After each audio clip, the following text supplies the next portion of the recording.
Shut your fucking mouth, motherfucker! I can't hear my own thoughts. And I was thinking to myself, do I hate this motherfucker? No, I don't. I don't even really know you that much. I've never had a fucking problem with you. So I figured I would leave by giving you some life advice. See, you're a gamer, all right? I'm also a gamer. And the thing is life, everything you fucking do in life is a game. I've beat the game. I beat the game. I used some money glitches, but I beat the game at life. You, Phil, you're still on mission 1, and you can't get anywhere, and you're rage quitting, and you're starting over and restarting and restarting. I mean, a decade ago, you were on stream begging for $20 and $10 donations so you could pay your rent. It's a decade later, you're begging for $10 and $20 to pay your rent. You're restarting mission 1. You're trying to use the same tactic over and over again, and you're dying, and you're having to restart the level. If you want to win at this game of life, you're gonna have to fucking do something different. Now, I know it's an ongoing thing with people telling you to go get a real job, but you probably need to get a real fucking job. But there's a deeper reason on why you hate me. Me and you have been doing YouTube for about the same amount of time, or gaming entertainment, whatever you want to say, for the same amount of time, and I'm retiring, all right? I'm retiring with fuck you money. Never have to fucking work again. And you, having the same career, you know, doing the same thing, you know, online entertainment stuff, you're still begging for $10 donations and $20 donations to pay your electric bill, to pay your fucking rent, all right? I get it. I'd hate me too.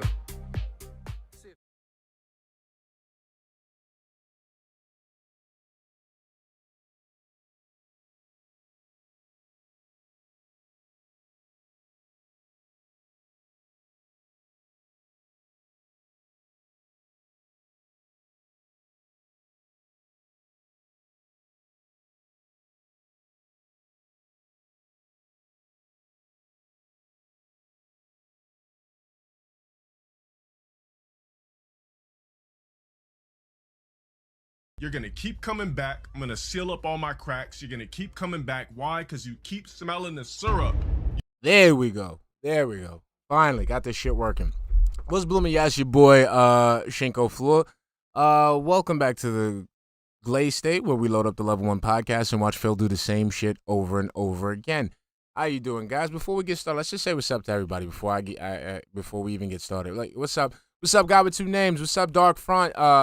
Delaney, Shion Yorigami, Brazen, Spitfire 01, Nexus Galaxy, Randy Winston, Wilson Gal, Cricket Dynamo 720, Ramen Brahma, Mr. Gino, good to see you, baby. Chisel, House of Dar, Live and Well Israel. I hope you're doing good, baby. What's up? Aquatier, what's up, baby? How we doing? Let me see if this thing works. I gotta make sure this thing works. We gotta, if it doesn't work for Aquatier, it doesn't fucking work, period. Okay, so let's see, let's get it. There we go. You Newfoundland, Canada. Damn, son. There we go. All right. What's up, Rona Harrison? What's up, Game Master 2035? Extra Galactic Girl. Happy New Year, baby. Villa Fog. What's up, Josuke Higashikata? What's up, Jack Skellington? Randy Winston again. Justin A. Evans. What's up, Jay Sway? B503. Trashman. What's up, Stranger? Suburban High. How we doing, baby? Oh, what's up? Retro. I see you, baby. Lil Venice. A Stranger. Fellow Tractor. Viking Gaming. Shion Yorigami. What's up? Anquavows. What's up, baby? How we doing? How we doing? So we're gonna talk. This one, I'm really not gonna go through the whole thing. I'm not gonna try to go through the schedule or whatever. I want to get to the talking of the documentary. All right. Once he's done with that, I'm not Shoddy 99. My bad. What's up, baby? Crazy World 54321. What's up, baby? So we're just gonna talk about the nitty gritty of the documentary. That's what I want to do. All right. What's up, Cliff? How we doing? CP Spoons. What's up, baby? All right. So we're going to talk about it. We're just going to get into it. All right. This documentary's coming out. Phil, once again, pulled another Sidescroller. It's going to be Sidescrollers 2.0. No matter which way it's going to go, it's going to blow up in Phil's face. All right. So I want to talk about it. I want to get it in. And I want you guys to get it in. All right. Meth Bear, what's up, baby? What's up? What's up, Homer? What's up, baby? Happy New Year. Happy belated Christmas. All right. So now everybody's here. We're good. We're good. I think the audio's good. I'm gonna let it play. Let me know if the audio isn't good, please. Because I was trying. That's what kind of took me so long. I was trying to make sure everything was working and making sure the sound bites are working too. Like, hold on. Let me see something. No. No. Anything? Nope. It's back to fucking up. And we're back to fucking up. All right, so it's done. It's Potty's done for my stream deck. I think it gave up. So let's hold on, soundbite. P.O.P. Only die. There we go. Right, these all good pimps, boy, baby, for life. All right, I think we're good. Hold on, let me just make sure. That only works for like one. Like what the fuck? Like I can only do one. All right, let's get into it. Fuck it. This stream deck is done. Today, the 3rd of January, 2024, excuse me. We are not going back in time. We are moving forward steadily into the positive future. It is sorry my for final the choppy day of the week. I'm DSP, the of choppy course, and I look. welcome you here to stream. I hope that you're all doing well. And today is a special day because today I will address the rumors and all the happenings that have been going on. Basically, yesterday, all during the course of the day, people kept coming to my stream saying, hey, Phil, I heard this. Hey, Phil, I heard that. And we haven't heard anything from you. So can we hear from you on this particular topic of what we're hearing about? To which I responded, no, you cannot hear from me. Because yesterday I was busy. You know, we had a new playthrough to do in Resident Evil 0 Remastered. You're not busy. You're not busy. And I want to talk about how not busy. I want to talk about how not busy you are, Phil. Like I can't wait. I can't wait because the thing is like right now with this entire interview, the fact that you're going to admit this right now, it shows that you've been lying to your audience. You've been lying to the detractor. You've just been lying all of 2023. So let's let it rock. Right? So I was very busy yesterday and I was like, I can't be derailing all of my content in order to talk about this particular topic.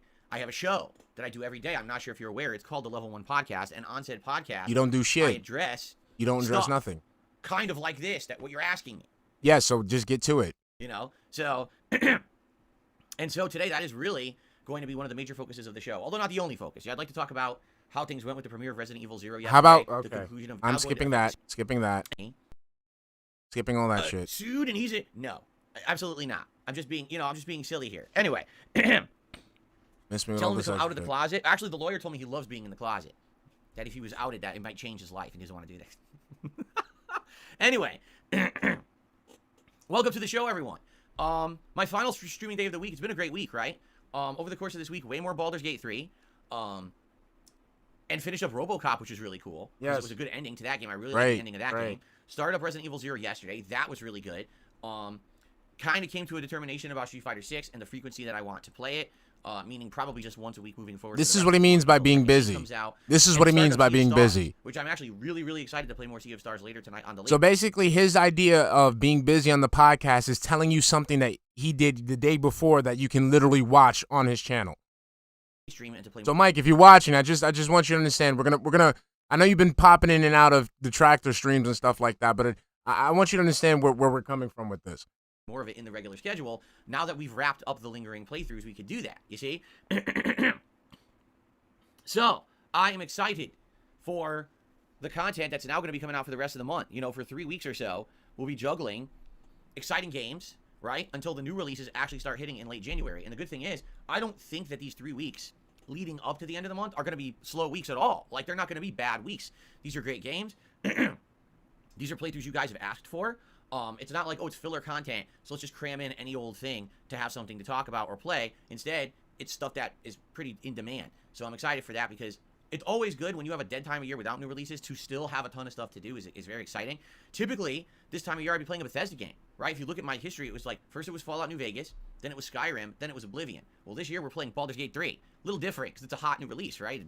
No, it's not different because the only thing is they were hot new releases when you were playing those games, but you chose not to play those hot new releases and decided to just rehash gameplay that you've done previously. The year winner. So, pretty darn exciting. Like, there were, just like people were in demand for Baldur's Gate 3, there were games that came out during those playthroughs that people wanted you to play, and you fucking sat there and made excuses not to play them. Although, admittedly, you may have noticed something in regards to Baldur's Gate 3. The attendance is way lower now, and the viewership on YouTube is way lower now. It just is. Okay, it is, because it's boring. Nobody wants to see you, nobody wants to see you just be handheld throughout an entire game. Which I knew would happen. We're 30 hours into Baldur's Gate 3. And did you really think that for a slow-paced, turn-based, narrative-based RPG that we were going to retain sky-high numbers? And I never thought we would. I told you this. I told you as much when we started this playthrough that I didn't really feel like it was going to be retained, and I was right. Now, it took a little longer than maybe I had expected, but at the same time, here's the good news. People are still engaging. Zion Agent, what's up, baby? I see you. When I'm playing the game, people are showing up to the streams, hanging out with me, helping me to understand the mechanics. There's still mechanics 30 hours into I'm still, like, not exactly understanding. And you guys are helping me to find what's up, Bilotti? How we doing, in baby? the game, which is great. I don't want to miss out on any content in this game. And so you guys are helping me with that, and I appreciate that. But, yeah, I mean, what a decline. To give you a perfect example, when I started playing the game, every part was getting thousands of views. Every stream was getting like 400, 500, 600 viewers. Now, big announcement. Big announcement. We're talking fucking metrics. Let's go. 300 views. After days. I mean, the video's now been live since Monday. They're like 300 views. You know what I mean? So, it's just like every RPG. It really is. If this were like Dark Souls or something, it'd be much different. But RPGs sadly don't retain as much of an audience like I would hope. I love RPGs. RPGs are my forte, right? Like, I've played a zillion of them. I love them. No, they're not. More of them. They're not. I could actually have a bigger audience for them, but for whatever reason. No, you have a bigger audience for them. You have people asking you to play several RPGs, and you say no because you have too many lengthy RPGs to play. And usually the RPGs that you're playing ends up being a Fallout or a Skyrim. It ends up being a Bethesda game. Ends up being a Bethesda game. RPGs are not your forte. You like RPGs because, you know, they're easier to play. That's why. You can sit there and have, you know, your chat hand hold you. You don't have to, you know, provide any quick reflexes. You can just sit there and fuck around. That's why you like RPG games. The RPGs. What's up, Dedex? How you doing, baby? Baldur's Gate 3, the Game of the Year RPG, even that 30 hours in does not retain a very large audience, okay? But the good news is I'm still enjoying myself. It's not like the playthrough's worse or anything. We're still having a great time. Every time I play it, I'm having a good time. People are supporting the streams, which is great. So don't worry about that. That's no big deal. It's not like, oh, because the viewership is dwindled, the playthrough is suffering. It's not. I'd say it's still really, really good, and I'm excited every time that I play it. Today we're playing it, and, you know, I'm like, yes, we're going to finish the Goblin Camp and all of that, okay? But it's basically, you know, it's declined to the point where I knew it would, you know? But anyway, so good stuff. You know, wrapping up all the lingering playthroughs from 2023. Yeah, we're not getting as much attendance as we used to be, but good stuff, good stuff. Now we're heading full force into the playthroughs for 2024. You know, everything refreshed for the new year this week, right? The new background, the new animations. You guys are giving me very positive feedback. You're really liking the new animations on the streams. There's 3 new ones that are related to Yakuza or Like a Dragon, which is relating obviously to the upcoming playthrough of Like a Dragon Infinite Wealth. But in addition, there's some remastered animations that I've redone that look much better now, which is excellent. And of course, there was the announcement earlier this week, the relaunch of KO Gaming, now branded DSP Throwback, a channel where I'm going to take all of my lost playthroughs from back in the day that were deleted from YouTube for various reasons, edit them, upscale them, make them look and sound much better, and re-upload them in a very digestible format of longer videos to that channel so people can watch them again. So boring. That's also in process. And some people might say, well, I wonder, how's that going? I'll give you a quick update because I don't have too much of a crazy update in regards to that. But basically, the Final Fantasy 13 playthrough is going to be the first one, just so everybody knows, because there's other playthroughs. There's Red Dead Redemption and its expansions and online play. There's LA Noire, and there's other lost stuff. But it's going to be Final Fantasy 13 that goes up there first, okay? And already I can tell you, I've probably got 4 to 5 hours of footage that's been uploaded and ready to go. And basically, as I said, it's not just me working on this. It's multiple people. And those people are working on taking those videos, running them through these upscalers and everything, and then editing them into bigger parts and seeing, you know, how it looks, and also thumbnails and everything. You know, it's going to be good quality stuff this time around. They're working on that. I've been told, and this is not a promise, likely by Friday-ish, we should have the first video ready. It'll be part 1 of Final Fantasy 13 with the improvements, and I'm curious what you guys will think. I don't know. I haven't seen it. It's not done yet. What do you mean? You know, I don't know. So wait. So you mean to tell me You're having these shits uploaded to longer videos, but you're still gonna have the entire gameplay in parts. Jeez. Christ, man. It's just, yo, he just wants to die out the algorithm like slow. Like, dude, like, you like this shit. Like, you must like suffering, bro. You must like suffering. I don't know what the fuck it is. Cause you're still gonna fucking flood the you're literally gonna do the same shit you're doing with all your other channels.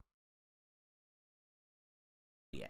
But I'm very curious, you know, will people watch this old playthrough in 2024 with these improvements? People have been asking for this for ages. Where is the playthrough? Why, you know, people have asked me to replay Final Fantasy 13, which I totally am okay with doing, but it seems like every time that we talk about it, there's another big RPG out, right? You know, right now, it's Baldur's Gate 3, then we're going to have Like a Dragon Infinite Wealth, then we're going to have Final Fantasy 7 Rebirth. Like, when am I going to play Final Fantasy 13? It's not going to happen. You could have played it when you were playing fucking Fallout. You could have played it when you were playing Skyrim for the 5th time.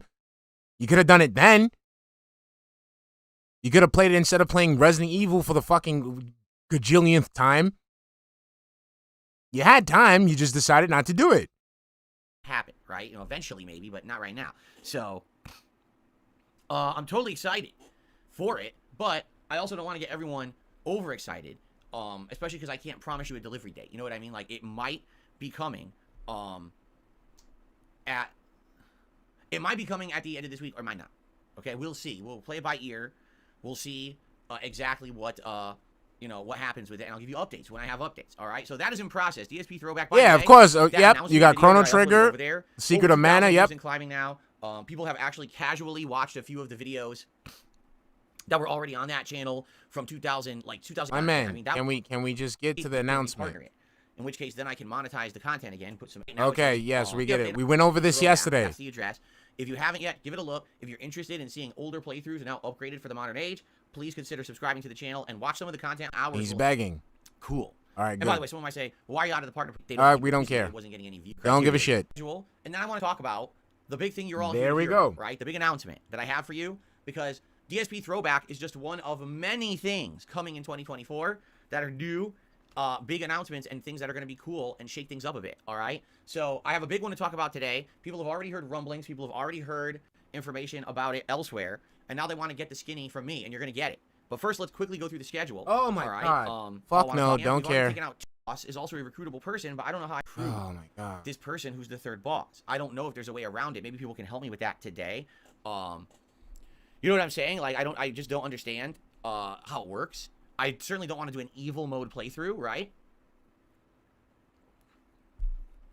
But I don't know if it's possible to actually recruit everyone in the game, or based on your choices if you can only recruit certain people or others. So I'm sure we'll talk about that today. We're going to finish up the Goblin Camp and move on with the plot.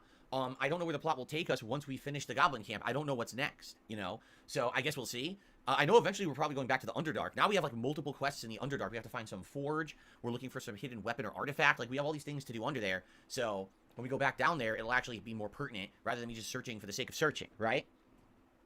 Anyway, so I guess we shall see what happens today. It should be fun, okay? And then tonight on the late stream, I'm actually really excited for tonight's late night stream. It's more Sea of Stars. Now, we only played this on Sunday night, and even though we had a small audience, that audience was super engaged and excited to see me play this game.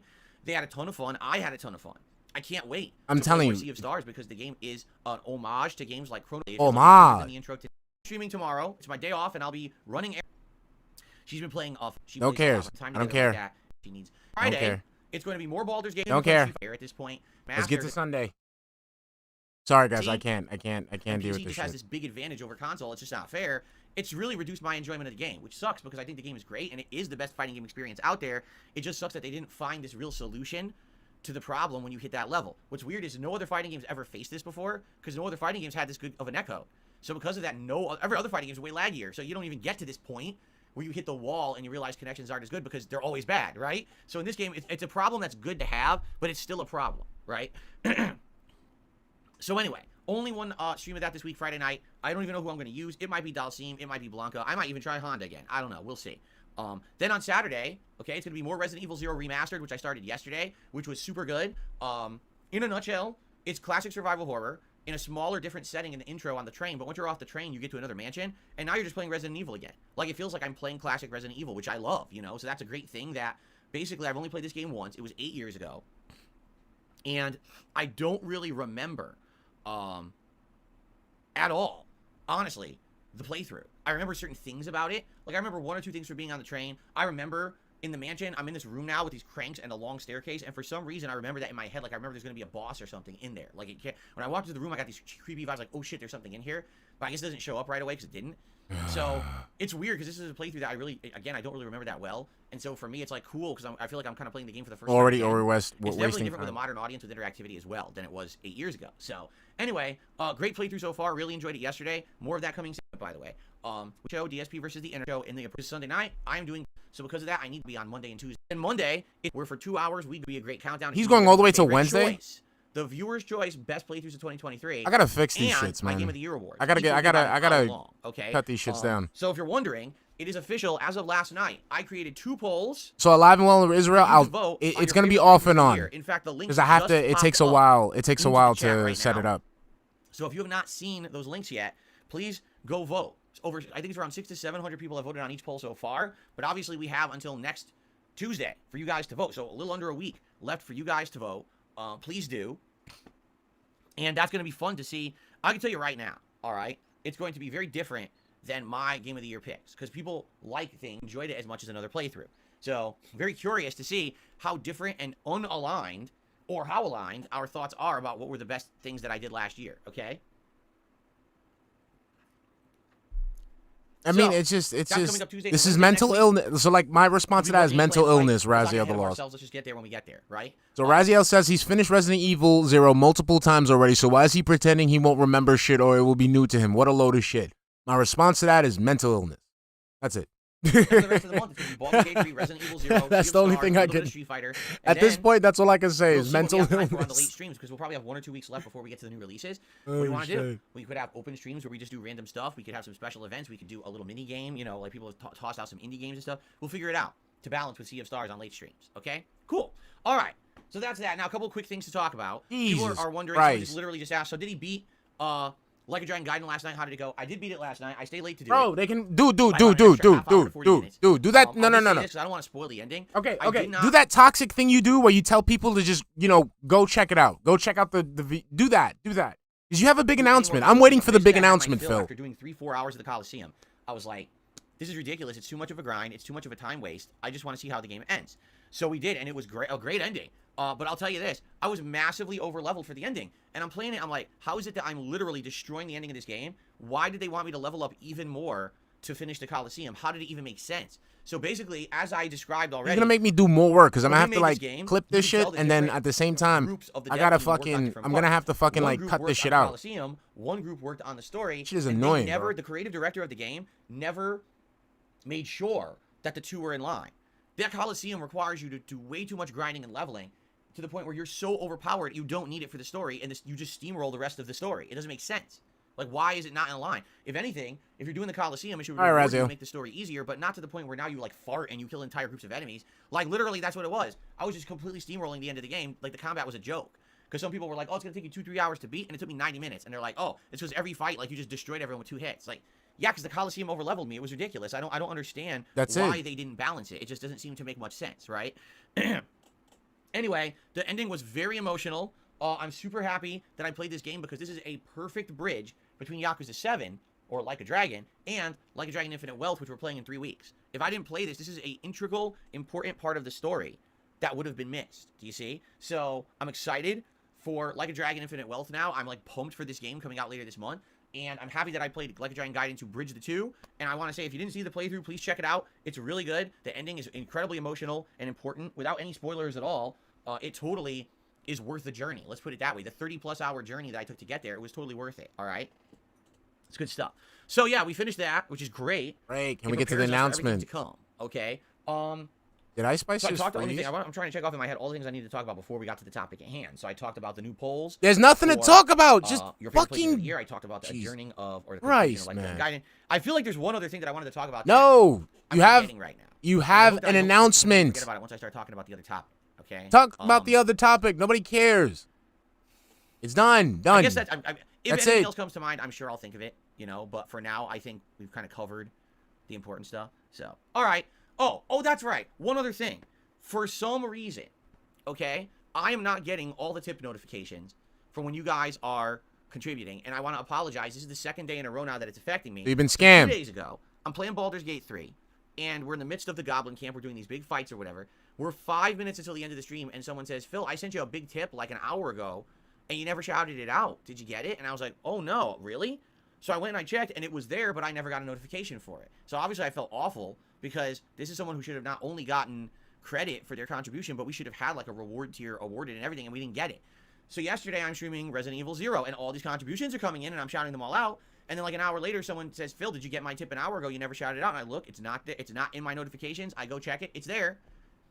Why am I getting 90% of the notifications and not all of them? I have no idea. It certainly sounds like an issue with PayPal, because I check my emails and there's nothing wrong. There's no spam filter. They're not going to like a junk filter or anything. I'm just More not getting money. emails. So it sounds like there's some kind of a weird disconnect. The disconnect is between the Velcro wallets and Phil's PayPal. That's the disconnect. With PayPal, and I can't make that work. This has happened before, but usually it's like something that'll happen for a day and then it fixes itself. This has now been going on for like a week, where every day people are like, damn, Phil didn't shout out my contribution. I wonder what happened. Trust me, guys, it's not because I'm not grateful. It's not because I don't want to talk about, whatever you're talking about. It's because he wants to hoard the fucking tips so people can keep tipping. That's it. That's literally it. It's because I don't even know. So today, if you tip me and I don't shout it out within, say, 15, 20 minutes, definitely let me know in the chat, tag me, and say, hey, Phil, just so you know, I tipped and you didn't get it. Now, here's the thing. This really applies to regulars, because some people, sadly, are trolls. They come in here and they'll do that shit all the time. And like, oh, I tipped. And, of course, they didn't. They're full of shit. They're just trying to derail the chat. So if any, random person comes in here and starts spamming the chat, I'm not going to pay attention to them. But for those of you who are regulars here, especially today, Baldur's Gate 3, there's a regular crowd that comes by for this playthrough and tries to support it. If you notice I'm not shouting out your contribution, please let me know. Yeah, so basically, okay, he's just goading the whales to give him more money.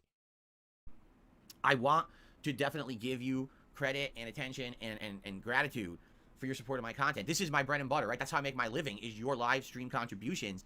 And I don't want it to sound like I'm not grateful because I'm not shouting it out, And before some people says, oh, why don't you have everything automated? Number one, I can't, okay?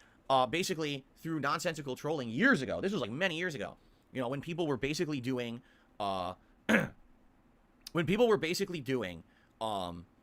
lot of nonsensical negative campaigns against me on the internet. Remember, years ago, I got kicked out of the Twitch partner program and stuff like that. Because you fucking were saying hateful slurs. You got kicked out of the partner program because you were found using hateful slurs in your streams. They did the same thing everywhere. They did the same thing to Teespring, so I can't make shirts. They did the same thing to every service out there. You're a problematic person, and these brands just choose not to deal with you because you're so goddamn problematic. And basically what it is, they made a package of toxic stuff that I said 14 years ago. My original YouTube stuff from back in the day, where I would say things that could be considered today as either racist or bigoted or sexist, and they took the worst of the worst and made a package of it and just sent it everywhere. Oh, this is the person that you have in your business right now. Okay. But it's over a decade old. All right, it doesn't matter, Phil. That's your brand. Do you understand that? Do you listen to what you say? These people were able to curate a package of hateful, racist, bigoted shit. Do you understand what normal person can have a package created in regards to saying hateful shit? Do you understand? So I'm going to take your word for it. Let's say that's what really happened. Why is it that these people were able to locate a bunch of clips of you saying these things that you're not supposed to be saying? That you're not supposed to be saying? Hey, what's up, Conspiracy Bun? How you doing? The Pounder, I see you, baby. How you been? You don't see nothing wrong with that. You don't see nothing wrong with the fact that you were out there on the internet violating certain terms of service. And the detractors were able to find that shit and give it to the appropriate channels. What's up, Knock? You don't see nothing wrong with that. You don't see the fault in you having that collection of hateful and bigoted clips. Grace Drag Queen Gordon Flowers, what's up, baby? And it's not like they fabricated anything. It was clips. Raw feeds from your channel. That's your fault, buddy. I don't do that stuff anymore. I've learned. No, you still do that stuff. You still do that stuff. You still say, we still got clips of you. Tranny's not a slur. We got clips of you saying the N-word. We got clips of you making fun of black people for no reason, and not even in a funny way. We have clips of you in the current era of Phil still saying these hateful and bigoted things. Apologize for that behavior and the mistakes of the past, right?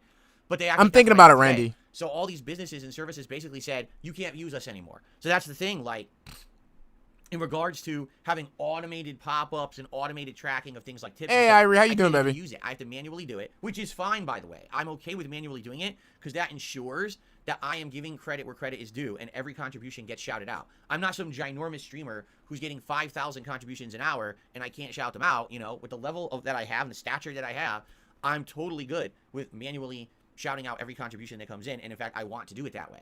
So that's why there's no automation available. Translation, I have curated my cult enough to give me money regularly so I can just go ahead and shout that out and not have to worry about, you know, other contributions coming in. That's it. With this kind of stuff. Phil has no political affiliation. He is an NPC. He goes wherever someone tells him to go. So Phil is not a Republican. He's registered as a Republican because he thinks he's probably registered as a Republican because he just hates black people or whatever the fuck. I don't know. But the man has no actual political leaning. None. He's just a fucking NPC. I just have to do it manually. Bookworm says, I still want, I did nothing wrong, coffee mug. You do realize, Bookworm, that's literally not what I just said, right? Like, I admitted I did stuff wrong in the past. I totally admit that. I 100% am telling you, in my past, I did these things because the internet was very different. It was kind of... You fucking dumbass. He's talking about the quote that you always say, I did nothing wrong. I did everything correct. Dude, read. The Wild West, nobody cared. There was no crowd micromanaging and judging every word that you say. There was no... Yes, there was. Cancel culture back then. And people wanted that kind of content. Literally, the audience on YouTube wanted that content. That's what they were looking for. That's how I originally got popular, because I was known as the irreverent guy who will just say anything without any checks, right? But now, today, I'm different. I've changed. No, that means you're a phony. You're a fucking phony. That means back then you were a phony. Now you're a phony. So you're fake all around. Matured. I'm telling you, like I said, like I tell kids, there's nothing that you're telling me right now that's gonna make me go, oh, okay, all right, I changed my mind. You're not so bad after all. You're just making it worse.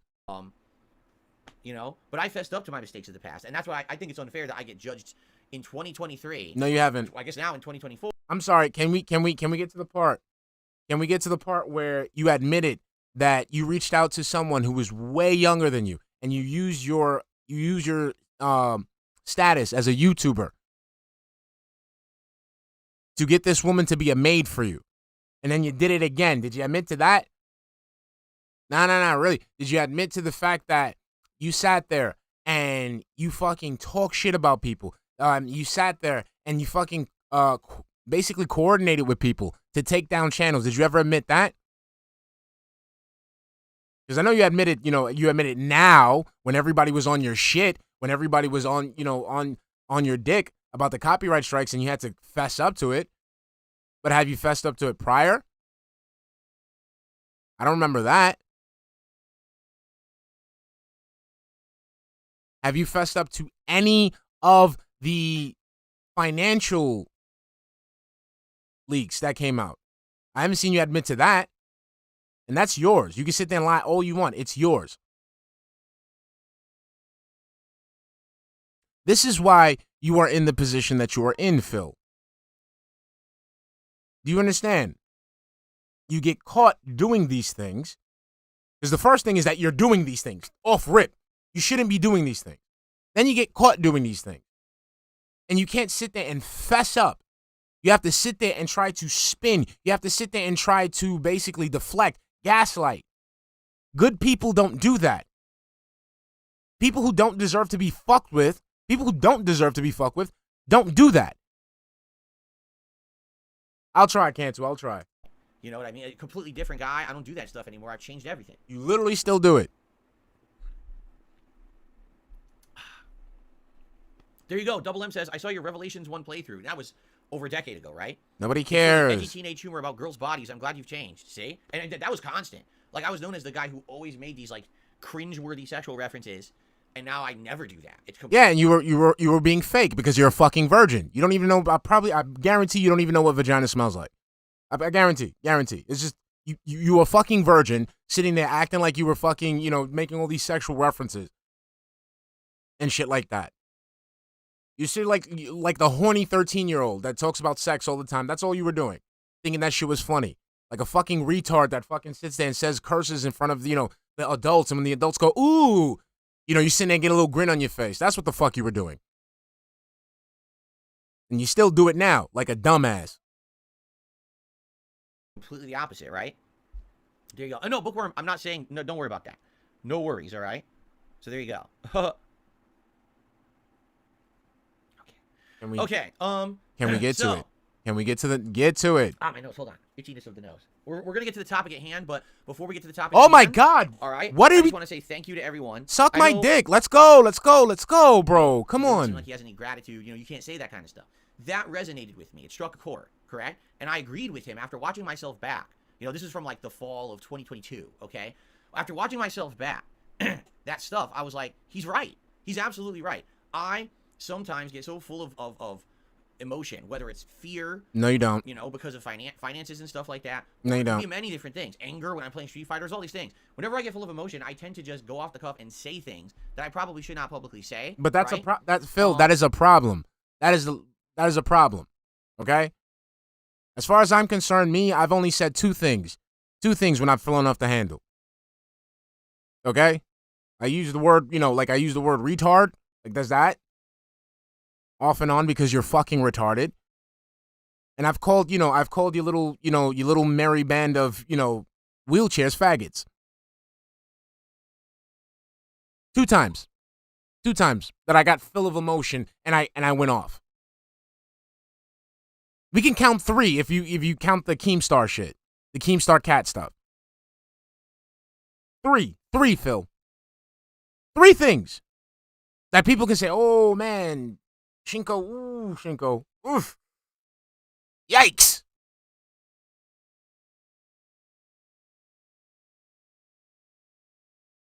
Three times. And it's like stuff that just really, really got me off the handle of shit that you did. You are acting like this with video games. You are acting like this with syntax on a screen. You are acting like this with things that don't even fucking concern you. Seriously, what is it about Activision and Bobby Kotick that got you so fucking hyped? You're sitting there, fuck you, Bobby Kotick. Da-da-da. Bro, what is up with that? What is it about Troy Baker wearing a scarf indoors that gets you like that?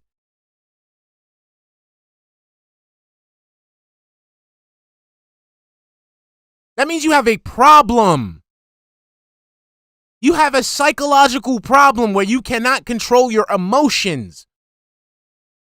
This isn't being real with me.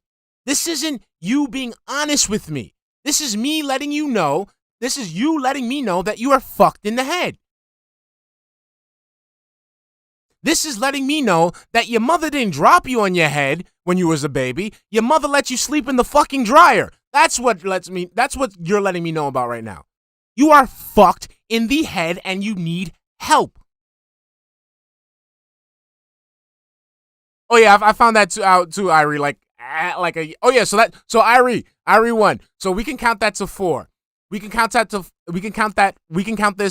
four things that make people go yikes. So this is for the UK crowd. So I've called him a spaz multiple times. So there we go. Retard, faggot, call him a spaz, and getting mad about the cat thing. That's it. That's 4 things right there. But again, these were specific situations. Isolated incidents. And I try my hardest not to do them again. You, on the other hand, you are constantly in this position. That means you have a problem. It's a regular word for me, so I still use it. I don't It's not a word that I regularly use, but I use the word.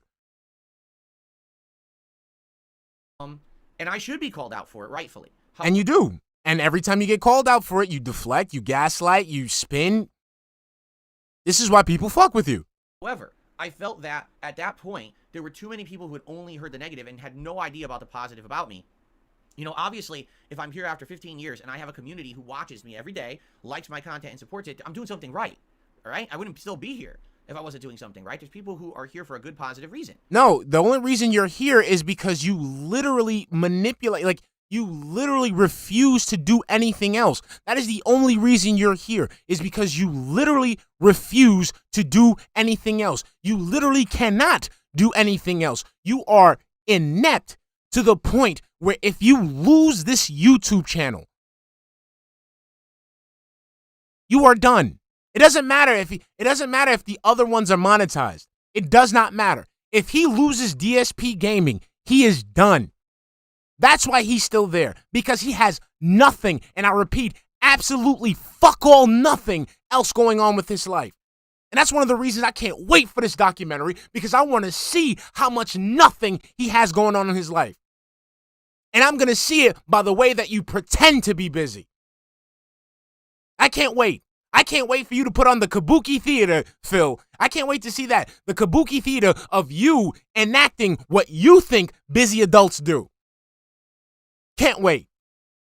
And I felt like it wasn't fair because these big YouTubers who always name drop me never examined that half of it. They only examine the negative because that's what gets thrown in their face by the toxicity of YouTube. On my dead grandmother's grave, bro. On my dead grandmother's grave. When I first found out about you, it was from Mamology 101. When Mamology 101 put clips of you into his fucking videos, at the end of his videos, there was never a negative video. It was a sound clip of you saying funny shit. What made me realize that you were a negative piece of shit was that when I was enticed by those sound clips and I decided to come into your streams, raw, I saw it for myself. What's up, Oscar? How you doing, baby? I saw this for myself. I saw you being hostile to people the people you were begging for money, the people you were pleading for money with. I watched that. I watched you lie to people within the span of the same fucking stream. I forgot, it was one of those streams where he was playing Assassin's Creed Valhalla, and then there was a night stream where he said some shit. I forgot what it was. He said he was going to do something. And then I remember on the late stream, someone brought it up, and he said, I never said that.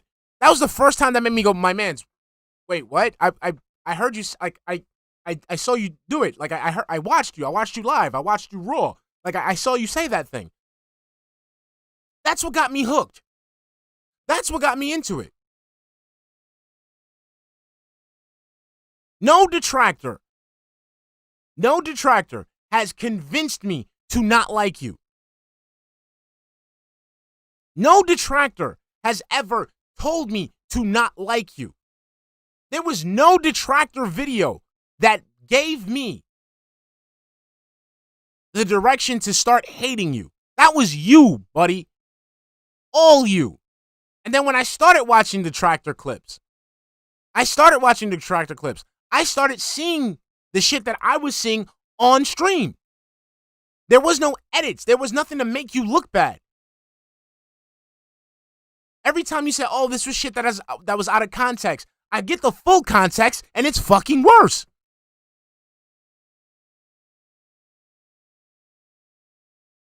You do this, bro, to yourself. Because you do things that don't look good to other people. I used to watch Gundam. I didn't even know Gundam was into DSP. I didn't know about Gundam and DSP until I got into the Vortex.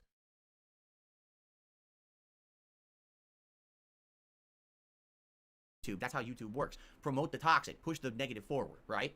And so I said, if you're going to talk bad about me, why not interview me? Correct? Like, why not just talk to me directly? Because I felt like if someone would just have a conversation with me. And they did, which was Craig. And again, that was a situation that you initiated. Yeah, They're both crazy, Homer. They're both crazy. To see that I'm a real guy, I'm not just some asshole who you see the negative highlights of, but I'm actually just a real person, perhaps you'd think a little differently, all right? So I presented that to the internet, and basically, the only people who contacted me were drama brokers and people who were looking to boost their own presence on YouTube.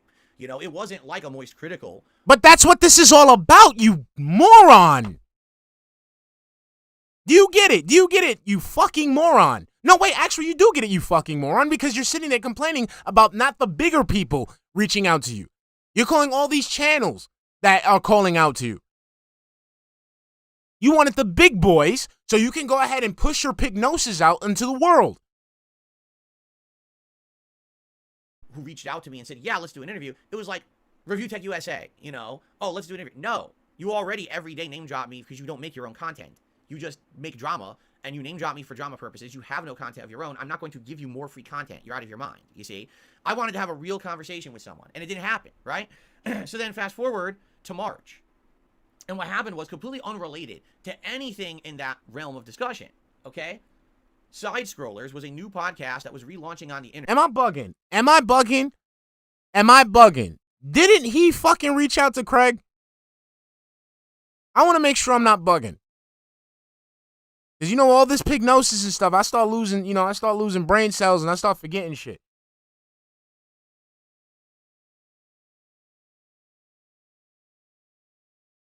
Because I remember.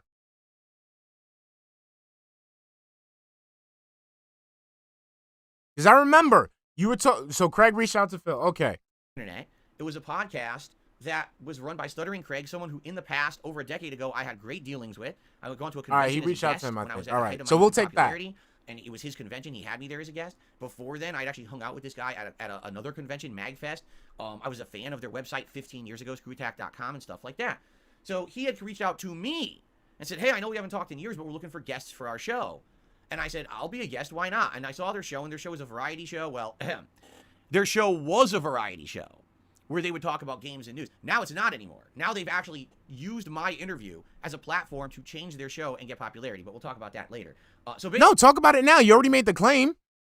Basically, I said, I'll be a guest on your show, but then they completely changed the deal. The deal was originally, I'm just going to be a guest. We'll talk about a variety of topics. It'll be a fun show. Then it becomes, oh, well, what we want to do is we want to be the exclusive place for you to finally get that interview that you've always wanted. I didn't really always want an interview. I only wanted the interview because people were talking. So you... Dude, within the same breath. Within the same fucking breath. Interview that you've always wanted. I didn't really always want an interview. I only wanted the interview because finally get that interview that you've always wanted. I didn't really always want an interview. I only wanted the interview because people were talking that interview that you've always wanted. I didn't really always want an interview. I only wanted the interview because people were talking so negatively about me, right? So I was promised that this was So again, you were reaching out to the internet because you wanted an interview.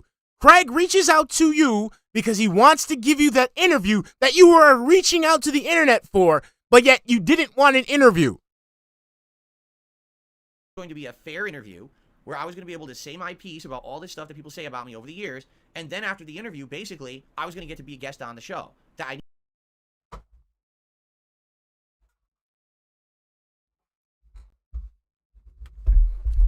Bang, bang. He was going to try to worm his way onto Craig's show, because let's put it into perspective, ladies and gentlemen. This is the guy who's used and abused almost every person he's ever worked with. So he was going to sit there and try to sneak his ass onto fucking Craig's show so he can use his platform to boost himself. needed to get through this interview first, but once I did, I could be a guest, and it would be just like everyone else who'd been on the show. At that point, for over a month, people have been guests on the show. No one else had to go through an interview, just me, okay? So I do this interview, okay? I get paid nothing for this interview, for the record. It's just me giving them over. Okay, so what? You didn't get paid for the interview. It is what it is. It is what it is. So what? Like, that's something that you didn't have to agree to that. You didn't have to agree to it, but you did. For 5 hours of my time. Come to find out, was again, Phil, that was you. They gave you the platform. They didn't waste 5 hours of your time. You stayed on for 5 hours. They were trying to get you off the fucking thing. You're the one that stayed for 5 hours. You had every chance to be a big boy and say, you know what? I don't think this interview is going my way, so I'm going to leave. What's up, Stave? Phil, this is mental illness. We can literally go back to the Sidescrollers interview and watch you sit there and not, like, we can literally watch you not understand that it's time to go. We literally watched the Jade pop up in you. Okay? It time go, but you didn't go nowhere. You stayed. Is this a fair interview? No. All they had done was talk to all of my haters and detractors for like... No! And again, this is a lie. This is a lie because, number one, he was trying to reach out to people, right? He was just trying to reach out to people about DSP, period. The only people who talk about DSP are the detractors. When the detractors reach out to Craig, it was a bit overwhelming because he wasn't ready for all this shit. He reached out to Phil. Craig reached out to Phil and told him. And Phil's like, yeah, all right.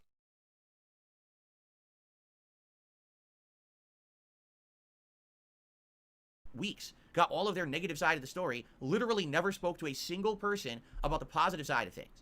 So, I mean, again, Phil, that's telling. So who reached out? Tell me who reached out.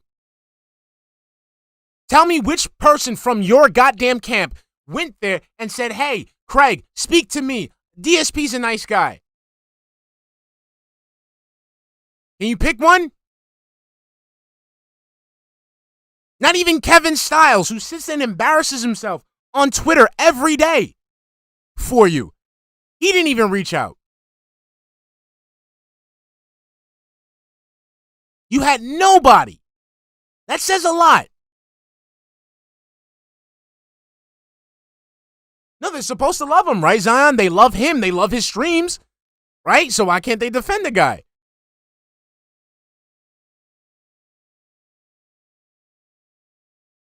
You got, Mike reached out to Kevin. No, he's actively going after these people. But the thing is with Craig, he was like, yo, please come to me. Whoever wants to talk to me about this, please talk to me about this. You had every opportunity for each and every one of your fans to come and at least send Craig a DM, send Craig a message on Discord. But nobody did it. Exactly, Klaus. Klaus says they didn't reach out because they have nothing to defend him with. You can't defend. There's things that you do that are irredeemable. All they did was research negative shit about me. And so they went into the interview with the mindset that they wanted to get me to confess to all these heinous things that I had done over the years. Wow, that's a great way to approach an interview, isn't it? You could have left, but you didn't, pussy. They lied and told everyone that the next day after the interview, they were going to have a decompression show where they play games, and then they were going to have a follow-up interview with me later. None of that happened. After the interview, instead, they did a hit piece on me. Basically, for a whole day, they just crapped on me and made all negative references and took in a ton of money, thousands of dollars. That's why he's upset. They received. That's why he's upset. I guarantee you, if they didn't make any money, I guarantee you, no matter how bad this interview would have been, he would have chalked it up like, oh yeah, they're losers or whatever. But it was the fact that they're getting money. That shit bothered the shit out of him. Detractors and haters. Not only that day, but they continued to milk this for weeks on end. And just like you do. Just like the same way you talk about Keem every fucking day. The same way you talk about Review Tech every fucking day. The same way you talk about all these fucking people on the internet that have no business with you every fucking day. The same thing. They can do that. It's a public platform. They're within their rights to do that. You don't have any exclusive copyrights or trademarks. You don't own anything. So there's nothing exclusive to you that should be kept only by you. It was months later. Stuttering Craig was trying to get me on the show or get onto my content. He wanted to play Street Fighter 6 with me. This guy would not stop. Because you wouldn't shut the fuck up about Craig. You remember that, right? You kept bitching about the fact that these people were making money. And Craig got upset. He got so inconvenienced. Because I don't even think that you're a factor to Craig. So I can't say Craig got upset. Craig got so inconvenienced. He said, you know what? You want to make the money? You're mad that I'm making all the money? Let's go on your platform and talk so you can make all the money. Let's play Street Fighter 6 for money. Let's do it. And what happened? You sat there and skulked like a little bitch. He called you out and you retreated to your fucking hole. You retreated to the fucking safe space that is the fucking abdomen of your tauntaun of a wife.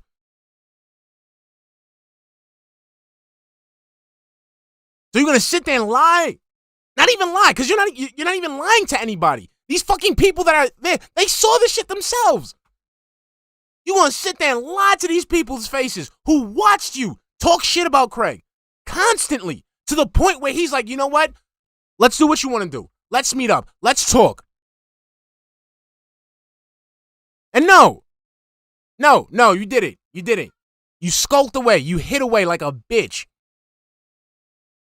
He saw me as a big cash cow, and he wanted to keep riding those coattails. Now, since that show, all right, they have basically gotten some notoriety in the conservative political community, which is hilarious because when they started the show, they always said there was not going to be about politics. Now, the only attention they get is when they talk about politics, and they've turned it into a right-wing political show. That's their show now. All bolstered by when I was on it. And by the way, my interview continues to be the most watched thing they've ever done. The funny part about it is the interview never actually did anything in the realm of what I wanted. The whole point of the interview that I wanted to do was that people who don't know about me can watch the interview, learn, and then there's no questions anymore about that stuff. But why do they have to do that if they can just go to your streams and watch it? You see what I'm saying? Phil, like, the thing is, if they can go ahead and if people are getting negative things about you, you should be able to find the positive. Can you show me the positive? Like I said, this is a challenge I gave to you. This is a challenge where I told you I would legitimately fucking retire from detracting if you can show me one positive DSP moment. That's all I need. One, and I'm done. But you wouldn't do that. In the end, all that interview ever did was it went around my detractor circles. That's it. It didn't actually hit mainstream. No one really cared about that interview outside of the detractors. So it didn't really get to serve the purpose. But I'll say this, at the very least, basically all the bullshit about those negative things, those questions, those accusations, the conspiracies. Roderick, thank you for the 109 super chat, hun. Ice Cat makes me very confused. Don't be confused, honey. It all went away. If you don't notice, no one really comes on my stream and talks about it anymore because I've already said my piece and I'm not wasting time anymore with that shit. I'm done with it. I told you guys I'm done with those topics. We're done with it, right? Yeah, I'm not done with it. And that's why people continue to fuck with you because of it. That's right. So the $50,000, I mean, not the $50,000, the WWE champions, you never cleared that. You left that up in the air for discussion when you could have easily it got all over my debunked that. Let's continue. The bank leaks. You didn't say anything. Didn't debunk that.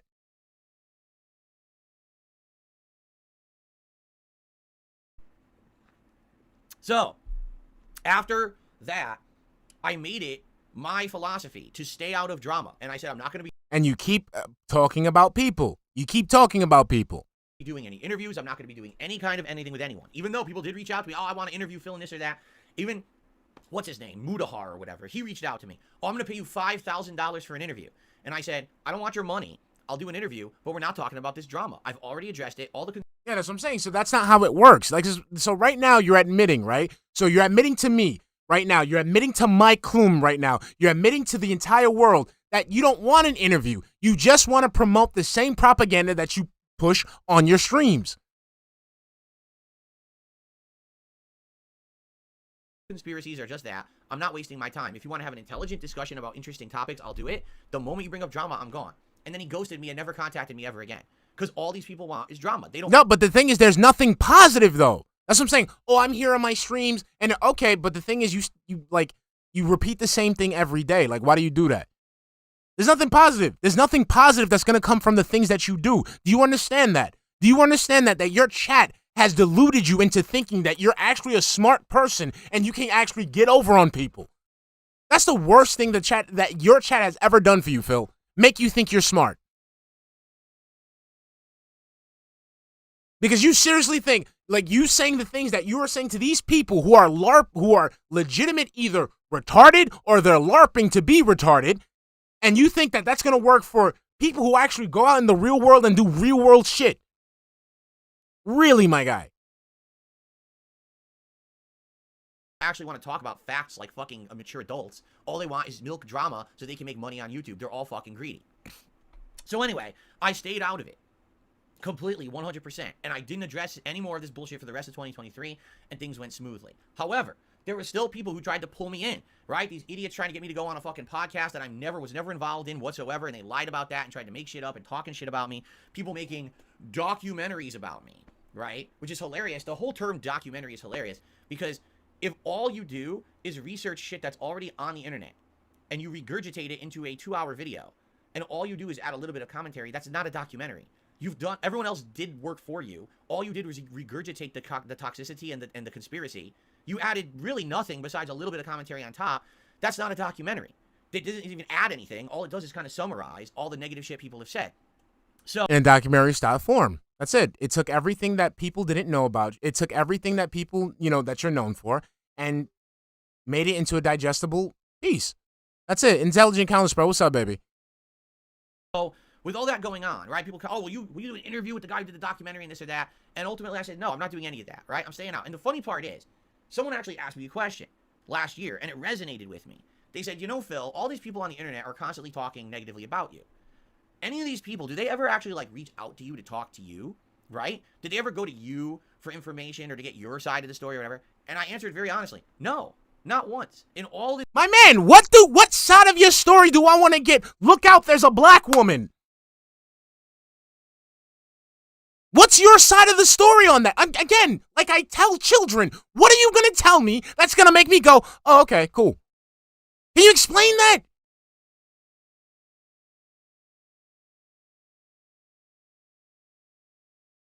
What side of the story are you going to give me about your toxicity? What side of the story are you going to give me about you scamming people?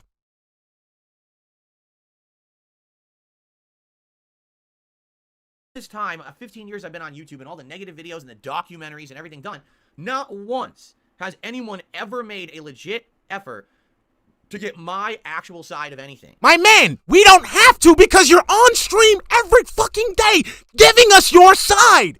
And it's not enough. It's either not enough or it makes the situation worse. I want to give my side of the story. My man, right now, we're sitting in front of the fucking screen, watching you sit in front of the camera with talking to nobody else. And you're giving your side of the story right now. You do it every day. Why the fuck? Why the fuck do you have to go on somebody else's platform to do so if I can watch you do it every day? Hey, Phil, what happened with those leaks? That's your opportunity to say your side of the story. What do you say? Oh, no, don't think about it. This is nothing. It's just so much drama. Everybody. Then the next week, my side of the story is that, they hacked my shit. They hacked my stuff. Then the next week, it's not only that they hack my stuff, they try to open up accounts and stuff like that. Then the next week after that, not only did they try to open accounts and stuff, they try to take money out. They try to take thousands upon thousands upon thousands upon thousands of dollars. Which led us to believe either one or two things. You were lying, or you were lying to your audience about not having money. That's the thing, Phil. That's the issue. You don't have a side. What you're doing is indefensible. If you cannot sit there and prove your innocence on your own platform, what makes you think it's going to work on somebody else's? Can you explain that to me? If you're sitting here, you've been sitting in front of your camera every single goddamn day for the past 15 years, explaining everything that happens to you, and yet no one is giving you any, respite. That shows you're fucking up. Instead, it's always, we believe all the toxic shit and just report the toxic shit, and that's it. Even the Sidescrollers interview, which at first seemed like it was going to be neutral, was revealed to be an actual attempt to get me to basically fess up to shit I didn't do. My mans, they told you, they found leaks, right? That were your leaks. They were yours, Phil. They literally follow your patterns. They literally follow the places you frequent. And you're sitting there like, I don't know. That's not a good, let's say if you were in court, doesn't work.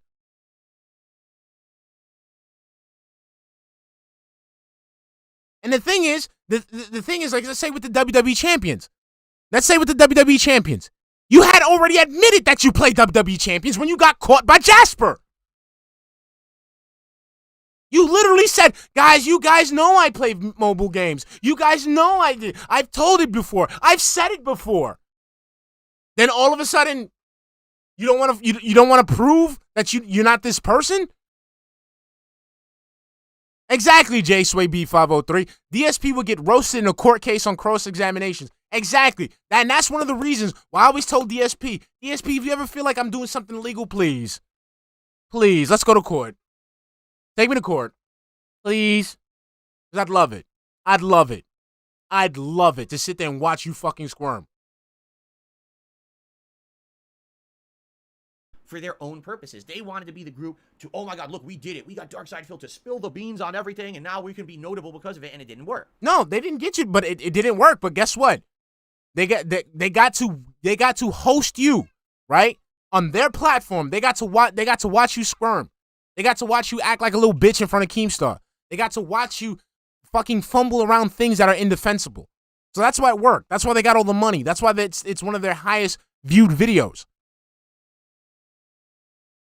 Because it's not, the shit they were trying to get me to do wasn't true to begin with. So obviously it never was going to work. These people were fucked up, all right? So basically, I stayed out of all of this all year. But, all right, always in the back of my head, I'm always wondering, and I've told you guys this too, I don't think anyone's ever going to give me a fair shake on the internet. I just don't believe it. It seems like everyone is out for the drama. Everyone's out for personal gain. What's better? To completely spin something in a way that makes me look horrible for clickbait views that will benefit you, or to actually show me in a fair light. I'm not even saying what's up, Brad? How you doing, baby? I'm saying show me in a fair light, to actually have another side of the story, to see what it's actually like from my perspective, to go I don't through have this, to live. Phil, I know what your perspective is. Your perspective is you want all the money. You have nothing else going on with your life. You have nothing but this YouTube shit to do. That's all you have. That's all you fucking have. There's nothing I do want to see your side, because I want to see how much of a pathetic loser you are. I want to see this big boy life that you're living. I want to see this busy adult shit that you be talking about all the time. Through all of this slander and nonsense that's happened to me for all these years, to just be a guy trying to get by with my community and having a good time and ignoring all the bullshit, and then having to hear that constantly this stuff is going on outside, right? So, basically, all right, I got contacted by someone who is a neutral party. Someone who does not stand to benefit by actually portraying me in an incredibly negative way, because basically, let me put it this way. If you're someone who wants to actually make real content, if you're not someone who's a drama hound, if you're not someone who is, again, a Keemstar, a review tech, someone who all of your what's up, J. Robust? What's up, baby? Making someone look bad, correct? If you're someone who actually wants to make legit content, I didn't kick his ass. That was piece of peace, Jay. I suck at Street Fighter. That wasn't me. Would ever want to work with you again, right? If you portray someone in an unfair way that makes them look awful, then no one else is ever going to want to work with you either. You understand? It has to be some way where you're actually being fair to the subject matter. All right? So, basically, I was contacted by Mike Clum, who recently did a documentary on Boogie. And before everyone freaks out about this, because I know a lot of people saw the Boogie documentary and were like, wow, that documentary was not positive. That documentary was very negative. It shows all the weaknesses of Boogie, all his shortcomings, the fact that he basically pissed his life away, all his money away, that he's a toxic guy who falls into drama, and he has all these issues. You're right. But that's what they wanted to do with that documentary, you understand? That's actually what they wanted to portray in that documentary. That was the whole point. To show that side of his life, which I guess they felt had never been really revealed before. That's exactly what they were going for, okay? I was contacted by Mike, and he says, basically, this is fascinating. There's people out there who want to see a documentary about you, but he didn't know that much about me, okay? So, by the way, and just for the record, this was months ago. This was not yesterday. This was months ago, okay, where we actually began talking behind the scenes about stuff like that. Oh, yeah, I know. That's why you had all those, remember all those little appointments that he had? Yeah, it's just phone calls with Mike. That's all. All those little, I'm busy with appointments. I got these appointments I got to do. Oh, look, someone's calling me. Yeah, it was Mike. So all those times where he was acting like he had shit to do, all he was doing was just being on a phone call with Mike. That's it. Once again, proving that Phil has nothing else going on with his life except for this YouTube shit. Oh, no, that wasn't, nah, that definitely wasn't me, Jiro Buzz. That definitely wasn't me. Marvel vs. Capcom, bro, I would've got swept with that shit. I used to fucking just spam with fucking Cyclops, fucking air combo and shit. And basically through a series of conversations, okay, that I had with this guy, as I explained my story to him, he was basically like, so this is completely different from Boogie. Yeah, it's not even close. My life is nothing like his. I'm not in the situation he's in. You know, in my opinion, and this is my opinion, other people can disagree. I feel like in my position is a much better. No, Boogie at least has stuck his dick in some vagina. Your position will never be better. Boogie has had more partners than you, and I'm pretty sure he slid his dick in more vagina than you ever have in your entire fucking life. I think the only time you've only slid out of vagina. I don't think you've ever slid into vagina. Trust me, Boogie's life is way better than yours because Boogie at least gets to go outside. Boogie gets to go ahead and collaborate with other people. Boogie gets to go and have fun in social settings. Not you. Boogie's situation is way better than yours because Boogie is not even as his fat, and it's funny thing is his fat ass is more mobile than yours. That's funny. I think that's fucking hilarious. Boogie 2988. Jabba the Hutt. Mr. Stay Puft Marshmallow Man. Blown up Gandalf. That motherfucker gets to go out and have a more fulfilling life than you will ever have. Boogie got into a boxing match. Shit, come on, bro. You couldn't even fight a dude that you was talking shit to. There's no way you're gonna say that your shit's better than Boogie. At least Boogie, someone say I want to fight you. Boogie went there and got the pants beat off of him. Still.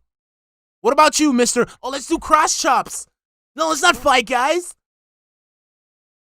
Come on, bro. Your situation is nowhere near Boogie's Position than his. You know what I mean? Like him, he's in horrible health. Financially, he's distraught. He can't make ends meet. He's desperate, which is why he's on things like this lolcow show where he's getting on his hands and knees and being mistreated by Keemstar to make money. Phil is a fucking virgin. I said it. You could tell him I said it. Phil is a virgin. Nobody has ever touched Phil's dick ever. Ever. Ever. The only person to ever touch Phil's dick outside of his fucking mother is his fucking doctor when he was getting a physical as a child. That's it. Never, ever, ever got his dick wet. And you could tell him Shinko said that. And Shinko stands by that. You never had pussy in your life, bro. You don't know what it's like to be with a woman. Fuck out of here. He's in a real desperate way, right? That's very much not the case. Yeah, that's why you're sitting there fucking... It's not the case because you're sitting there... But here's the thing, though. Once again, Boogie's situation is better than yours because at least in order to get some relevance, at least in order to get some money, all Boogie has to do is collaborate with somebody and it's done. What do you have to do? You have to sit in your fucking chair, the chair that you're on every goddamn day, and screech at people in hopes that they'll respond to you. So that way you can get the shit stirred up and have some relevancy towards your goddamn channel. Again, your situation is not better than Boogie's. Do you understand that? Boogie can reach out to people and talk to people. You cannot. Boogie shops at Walmart, but at least Boogie can go to Walmart. Boogie doesn't have to do online pickup because he's scared of people. Everyone knows that Boogie's a piece of shit and he still goes outside. Everyone knows that Wings is a piece of shit. He still goes outside.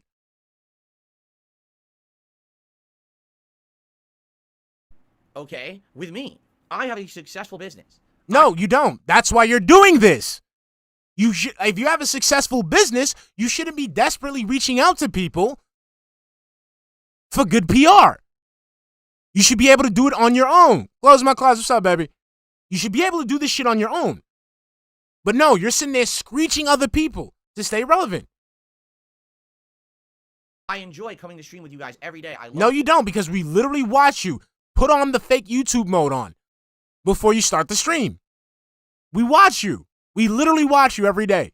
What I do for a living, I'm making it happen, right? I'm getting out of a horrible financial position in my life, which happened already, and I'm climbing out of it. It's slow progress, but it's definitely progress, right?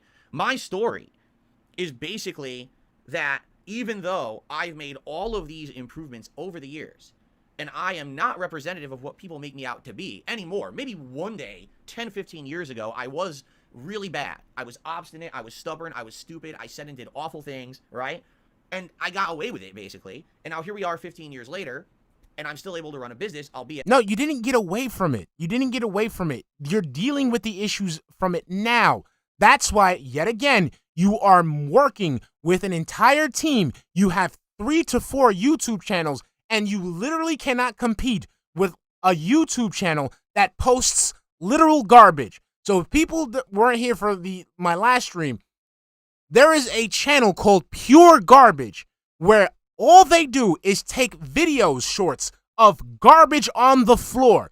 And not just like a whole bunch of garbage, like one piece of trash on the floor. And that shit does numbers compared to DSP's content.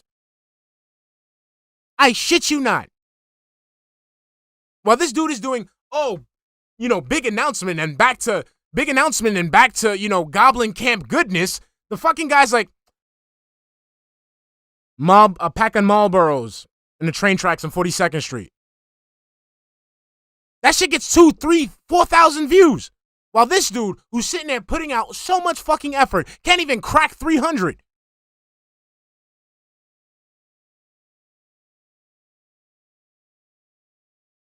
A much smaller scale business than what I used to do. But I'm still popular. I still have a fan base, and people still talk about me, right?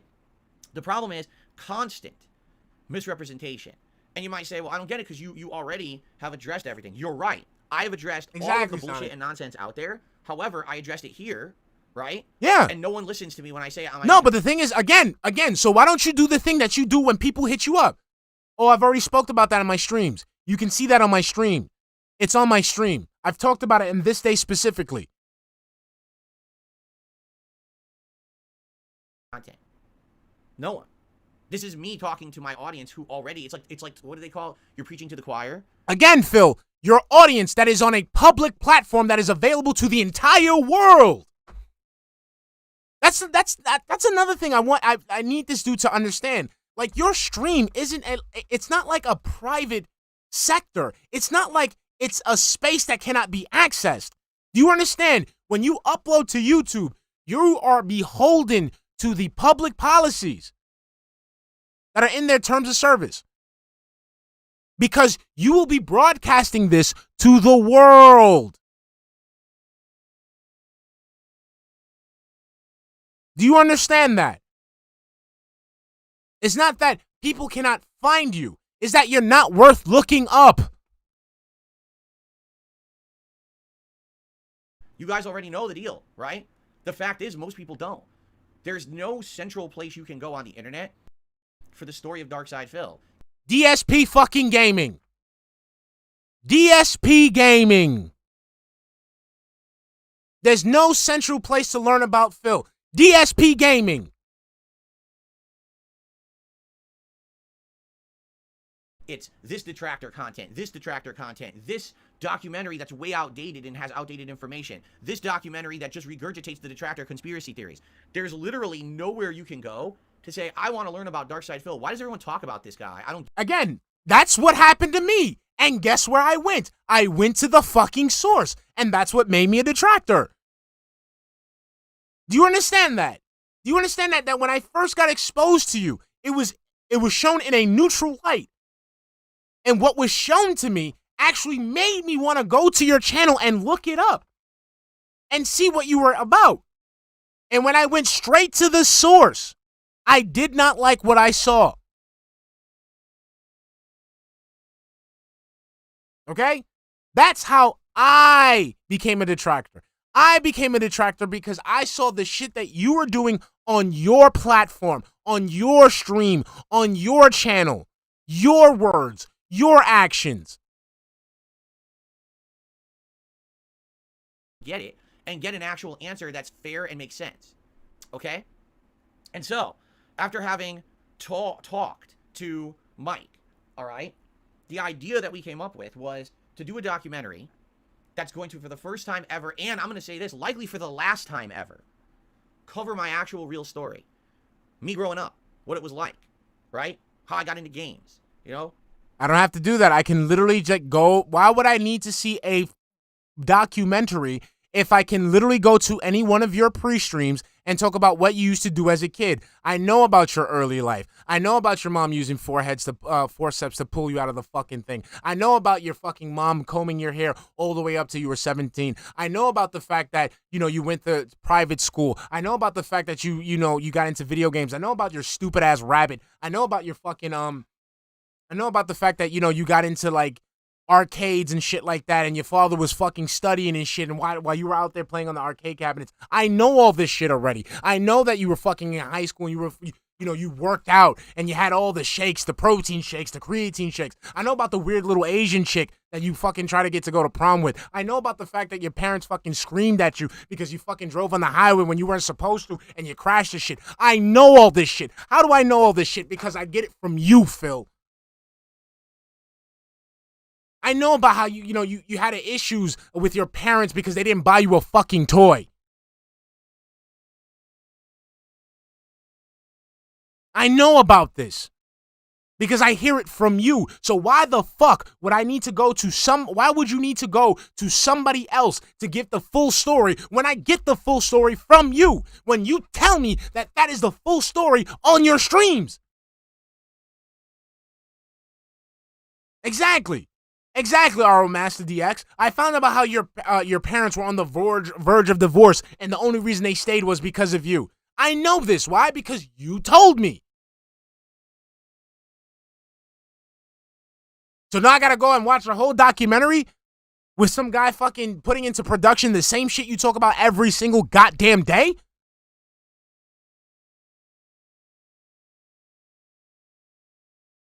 Yes, Game Master 2035. That's why he got yelled at by his mother when he was in the hospital, because he wasn't supposed to be on the fucking highway. And he got upset because he was expecting them to go, "Aw, my baby." No, they said, "You dumbass, why the fuck did you go on the highway? You wasn't supposed to go on the fucking highway." How did I know that back in the day you were on a cocktail of medications? How did I know that, Phil? How do I know that? You told me. What it was like when I was a kid. Asked my parents, what was it like raising Phil and stuff like that, right? Going through the arcade days, going through the Street Fighter days, Phil and stuff like that. Right? Repeat that? Repeat that? Me growing up, what it was like, right? How I got into games, what it was like when I was a kid. Asked my parents, what was it like raising Phil and stuff. I got into games, what it was like when I was a kid. Asked my parents, what was it like raising Phil and stuff like that, right? Oh, I'm definitely ready for this out. So, okay, Phil. So here's what's going to happen. So here's what's going to happen. With this documentary, we're going to find out if Phil's parents are involved with his shenanigans. I'm going to love that. I don't care what they have to say. I just want to see how they move. And by the way that they move, I'm gonna find out if they know about his shenanigans or not. Phil, you again, you're setting yourself up for Sidescrollers 2.0, bro. You're setting yourself up terribly. Going through the arcade days, going through the Street Fighter days, growing up in arcades, and how it became this kind of, how do they say, almost fraternity culture. And shit talking was encouraged, right? You told us about that. That's why you told us about how they used to go ahead and fucking, have money matches and say slurs and stuff like that. And there weren't a lot of girls there because, there were people acting weird. You told us about Mr. Wizard being a pedo, and you gave us exact details of how he would abuse people, or how he would take kids to these rooms and stuff. We already know this, Phil. We know this. And how that carried into my competitive Street Fighter career in the 2000s, and how it became an innate part of who I was for a very long time. How eventually, after having a back injury and deciding to quit competitive Street Fighter, how that turned into a job becoming a YouTuber, right? And you told us this already. Do you understand that, Phil? Do you understand that you're literally going to waste Mike's time? He's going to know that you wasted his time because he's going to go through your content and he's going to hear. He's literally going to have PTSD because you're going to tell him something and a clip is going to pop up that he's already researched.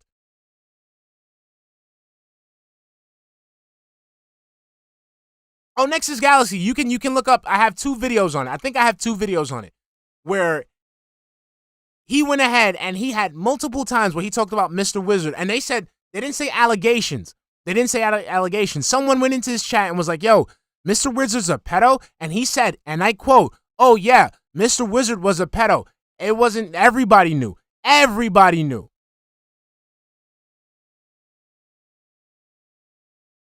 He admitted that he knew that some guy was abusing minors or whatever the fuck this guy was doing. But they kept their mouth shut because it was the 90s and there was no way you could prove it.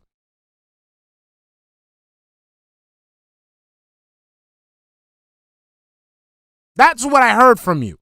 So what I heard is that you knew that someone, I'm saying allegedly because I can't confirm it, you confirmed it, not me. So you knew that someone was allegedly a pedophile and they were abusing minors and you knew it, but the fact that, you know, there was no way to document it, you couldn't do it.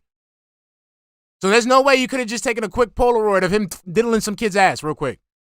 Couldn't do that. Couldn't take a Kodak. Click. Nah, couldn't do that in the 90s. So you fucking let this kid, allegedly, you let this dude continue to diddle kids while you sitting there losing your fucking quarters on fucking Street Fighter. Fucking weirdo. That's why people fuck with you. That's why you don't deserve any peace. That's why you deserve every single thing that fucking happens to you. There's a shit like that. Because again, you're sitting there opening your mouth and not understanding what you're saying. How I somehow got this popularity doing content on YouTube that not very many people were doing, right? The improv commentary style, and basically making it popular, right? I was the innovator. No, you weren't. You weren't. There were many Let's Play. I'm sorry. I'm telling you people right now. For all you people that say, oh yeah, he was one of the first, I've never heard of this guy. Never heard of this guy. And I've been on YouTube since inception. I've never heard of this motherfucker. I've heard of multiple gaming YouTubers. I never heard about DSP gaming until 2000, I want to say 2019, 2020. I swear on everything that I love. If I'm lying, may God strike me down. I've never heard of DSP. If it wasn't for Mamology 101, I would have never found out about DSP gaming. Never. Of the video game playthrough back in the day. I was. No, you but weren't. Most people won't give me credit for that. Because you weren't. You fucking weren't. Because they wanted, oh, it was this person or this person. I was the person who made it mainstream popular on YouTube. No, you weren't. You weren't, you dumbass, because Angry Video Game Nerd was the one doing it before you. Everyone else decided to run with it and change it up and do it differently. But I was the guy who made that improv commentary style popular. All right? Then, after that, you know, the entire story of how I became popular for a 2 or 3 year period. I was one of the top YouTubers. You've gave us this story multiple times. You've given us this story on your birthdays. You've given us this story every time you do something new, quote unquote, with your channel. So again, what's going to be different between what you've been telling us for the same 15 years in that fucking seat? That's going to be different in documentary. But then how this is how you don't play soured public opinion against me. How it turned the crowd against me and how that affected me. How these groups of detractors formed online social communities around hating on me. And how it changed everything. How they staged attacks against me to ruin the business. And how I went on a big decline as a result of stagnation and bad choices on my part. But just... There we go. There we go. That's it. That's it. Nothing else. As much their actions as well. No, I don't think the Sons of Kojima would have been able to take you out if you didn't give him the ammo. I don't think Evil AJ would have been able to make the This Is How You Don't plays if you didn't give him the ammo.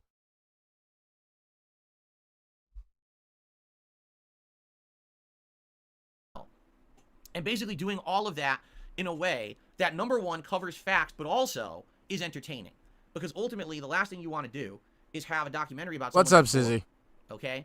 That Boogie documentary is sad. I don't want to make a documentary about me that's sad. He didn't see the documentary. What's the point? I don't want people crying and having a sob story about darksydephil. My life is not a sob story. It is a sob story. You're a fucking 40-year-old... You're a literal 40-year-old virgin. That's a sob story, homie. You're a 40-year-old virgin that engaged himself in a marital contract with basically an autist, right? You are doing the same thing for the past 15 years with no signs of succeeding. You depend on a small group of people to keep you living. It's pathetic. And that's the novelty about you now, is that you live this pathetic life when you could have been fine. You could have been making money. You could have been successful. But because of your ego, because of your narcissism, because of your sense of entitlement, because of your toxicity, you are living a life of imprisonment. That's on you.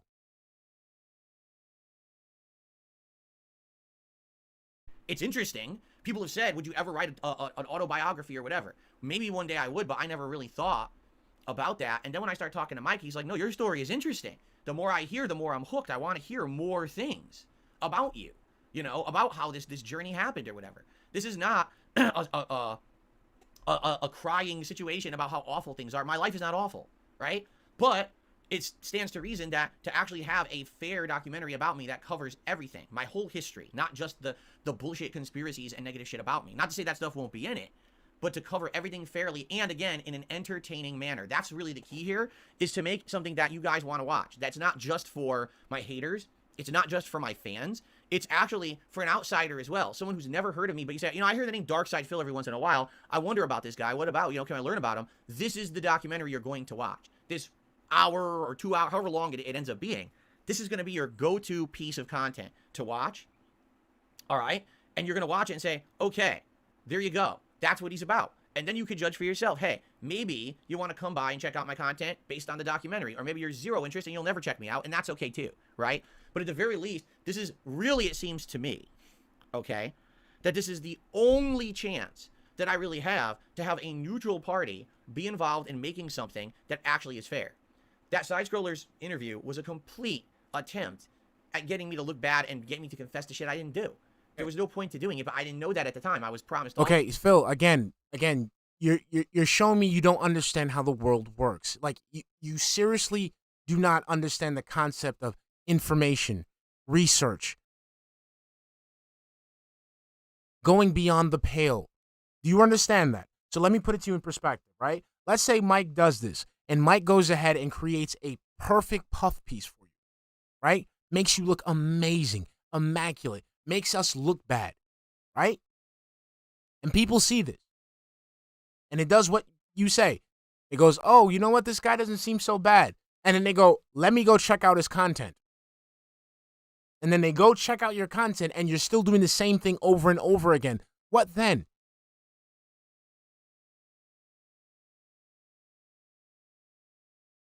What then, Phil?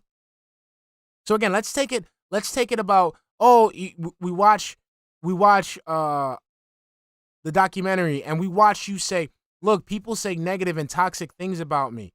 You know, I just come on my streams, I'm positive. You know, they say all these lies about you. And then they go, okay, damn, that's fucked up. Why do they do that to Phil? Let me go watch him. Let me go. They talk about how, you know, I'm a scammer, I'm this and that. And then they go and they watch you reiterate the same shit over and over again. They watch you try to goad people into giving you money. Then what?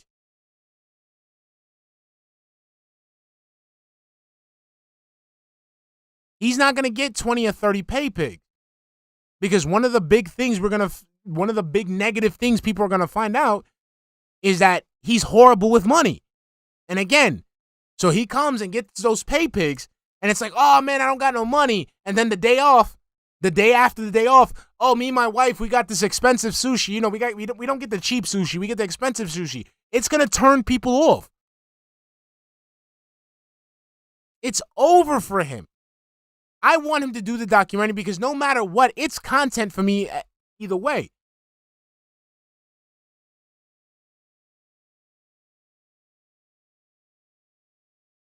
All right, Pyroclastic.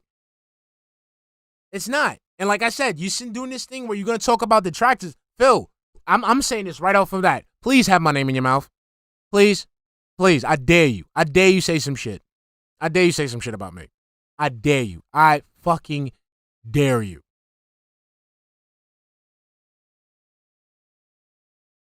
So this isn't going to bode well for you, bro. All these things, and it was all lies, all bullshit, right? The whole thing was basically a front. Exactly, Wilson. Propel themselves to popularity, which, yeah, that really worked. But still. It did. It technically did, Phil. The Sidescrollers, they have guests on their show. They still get money. They still get views. It's not as crazy as, your interview, but they've been pretty successful without you. And again, that was an opportunity. So the fact that you're sitting there, oh yeah, my thing was the biggest. It's an opportunity, and they capitalized on it. Something you know absolutely fuck all about. Right? So let's say even right now, me being a detractor, some dude comes up to me, and this actually happened, and says, hey, I want to make a podcast and stuff like that. I'll do it. And you can sit there, oh, well, he wouldn't have got the podcast if it wasn't for me, talking about me. Yes, I had an opportunity and I took it. That's what it's all about. You should try it sometime. Because, not taking opportunities, it hasn't worked out for you, has it? You get it? Like, something like this is different. And that's what I mean, like, what you guys don't understand, because I know some people are reacting negatively to it, and fair enough, and I understand why. Here's why. I've never gotten a fair shake before. Never. You're right. Every single person has screwed me over. Whoever tried to do something, right?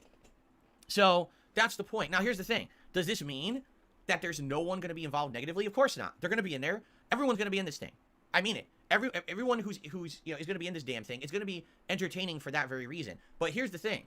I get to respond to all the bullshit, right? When you get one of these talking head idiots on there saying something about me, I get to talk back. Ah! It's not just them. Wait, what? Really? Really?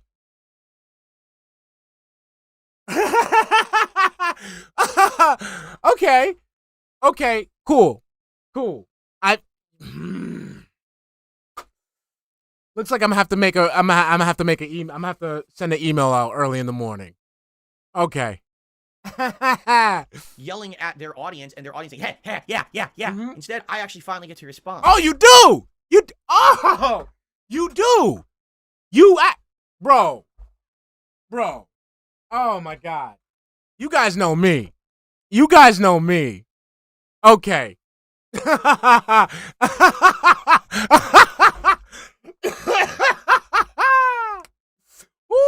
To bullshit, you see? And that's the point, is that this is my format to finally do it. I can respond to them, but if I respond to them here, no one hears it. If I respond to them in the documentary, now that same audience that just heard the toxicity gets to hear my response to it, you see? And again, I want you to understand something. This is not going to be ultra serious at all times. This is going to be fun. It's going to be a project that is going to have a lot of content. Gamebox, wait, Gamebox, bro, how can you, okay, my thing is, how can he, this is going to fuck up so fucking badly, because he couldn't do it on Sidescrollers. He couldn't do it on Sidescrollers. So you're going to sit there and reiterate the same thing that you couldn't answer on an interview that gave you the fairest shake out. Bro, it's over. It's done. It's done. Like, if I could talk to Mike, I'll tell Mike straight up, why is it that I've asked DSP, why hasn't DSP answered any of my fucking challenges? Because I know he watches my shit. Why does DSP act like, the first thing I'll say, DSP, why are you scared of me? That'll be the first one. Bro, get out of here. Get out of here. I'll reach out to Mike.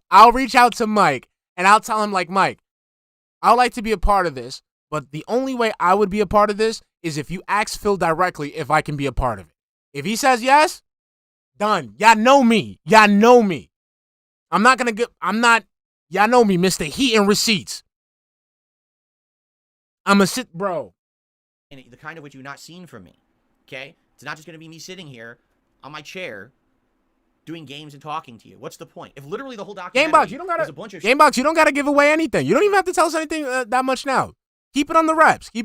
I want to wait. Because now knowing this, you don't gotta tell me anymore. I want to see how he's gonna react to the receipts that you have. Because he couldn't even disprove them in the Sidescrollers interview. So how is he gonna do it now? What he's going to do? He's going to finally show the screenshot that he should have asked before? Because again, we've already come to the conclusion, that's it.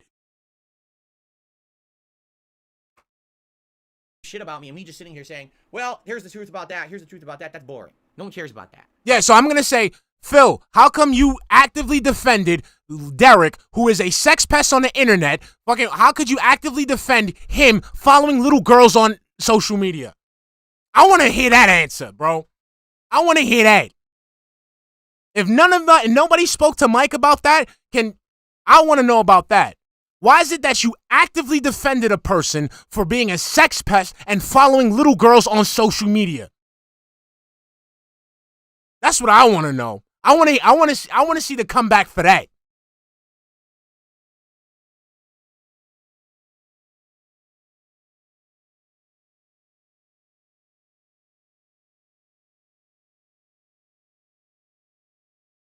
I want to know that. Let me see that. Let me see that, bro. Why do you act like, again, let me repeat it again. Let me repeat it again for King Goken, who's probably fucking lurking and so he can run back to DSP's meat. Please explain to me, why is it that this man white knights for a sex pest who follows little girls on social media?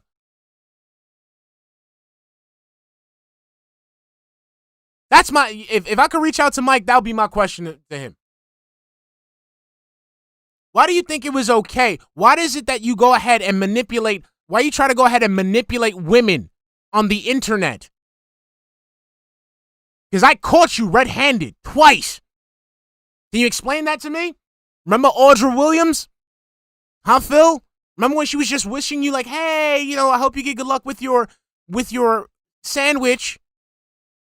And you jumped right in trying to give her the whole spiel about your life and shit. And then when the detractors told her to stay away, instead of you just saying, you know, detractors be wildin', you were fucking molding. You were molding that you couldn't sink your claws into another woman.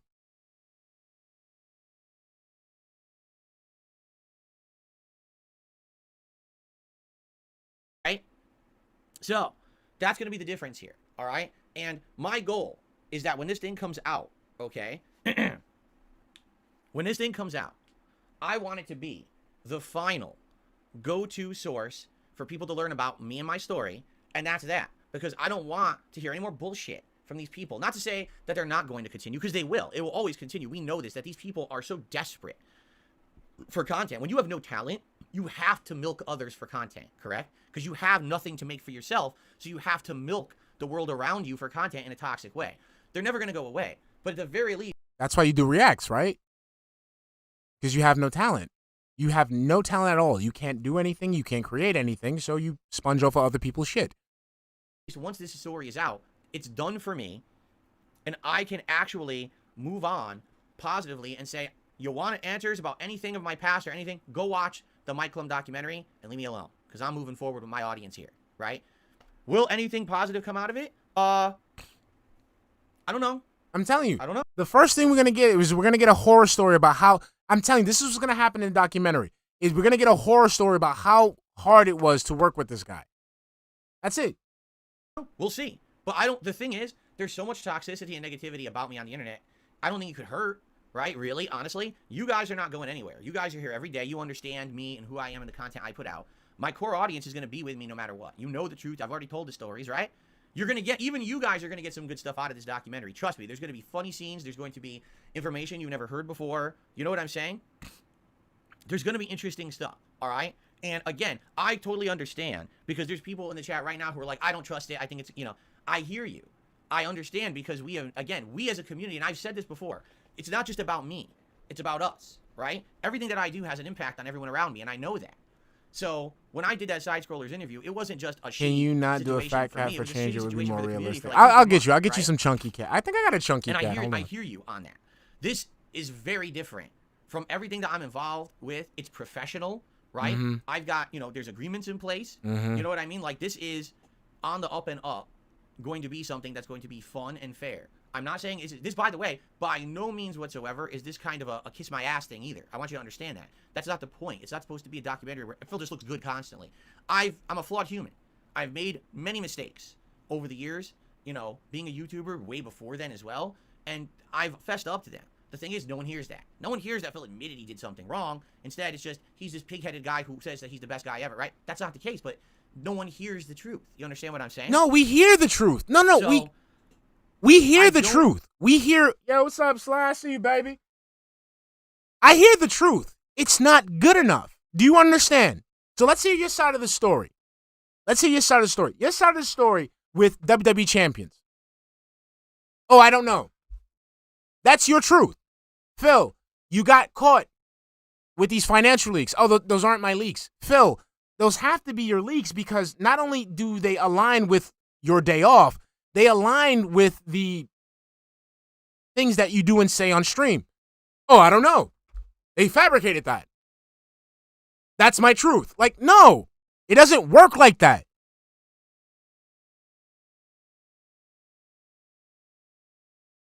Think you need to worry as much as you do, especially because, as I said, I'm in a situation here where it's very different from everything else. It's not, oh, it's just an interview, it's just this or that. This is a situation where it's going to be done in a very professional way, all right? And it's going to actually give my side. It's going to give exclusive information and stuff that you haven't heard. It's going to be very different. Let's put it that way, all right? And by the way, because I know some people are really worried about this, it's something that's not happening right away. This is something that is going to take months and months to put together.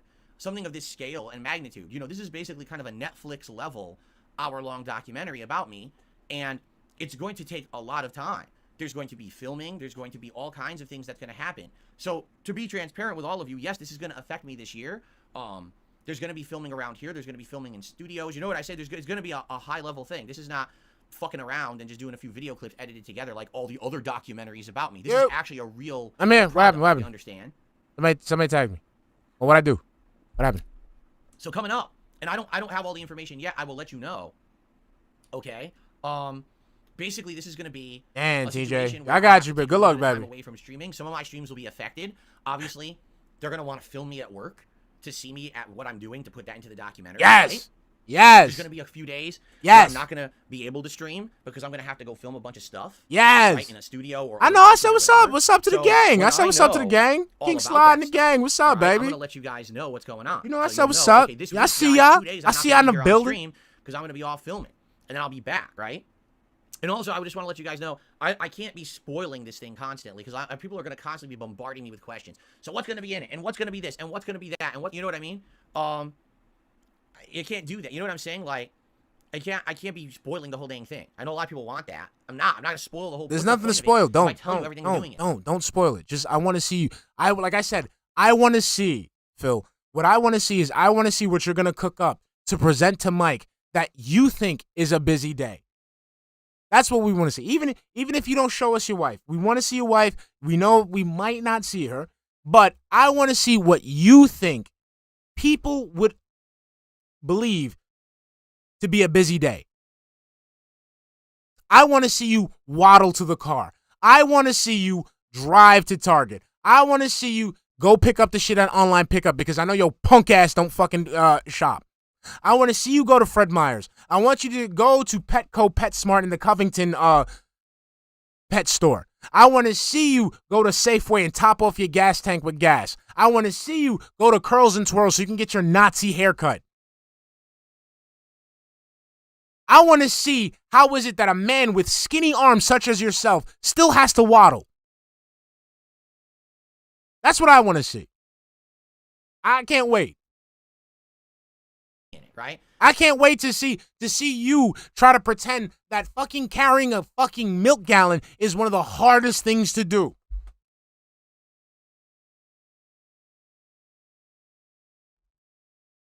Oh yeah, there will be, Seal. Again, we learned that from the machinima thing. He doesn't honor contracts. So if from time to time, as I'm working on it over the course of 2024, there's some stuff that I want to share with you. Maybe there's a behind the scenes clip or video that I want to share or a picture or something to show you, hey, we're working together and here's, you know what I'm saying?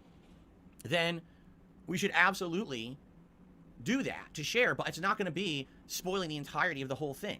There's a ton of things in here you're not going to hear about at all till it comes out. It's going to be 100% under wraps, exciting stuff you're only going to see in this documentary. Again, the whole point is to get everyone who wants to learn about me to watch this thing.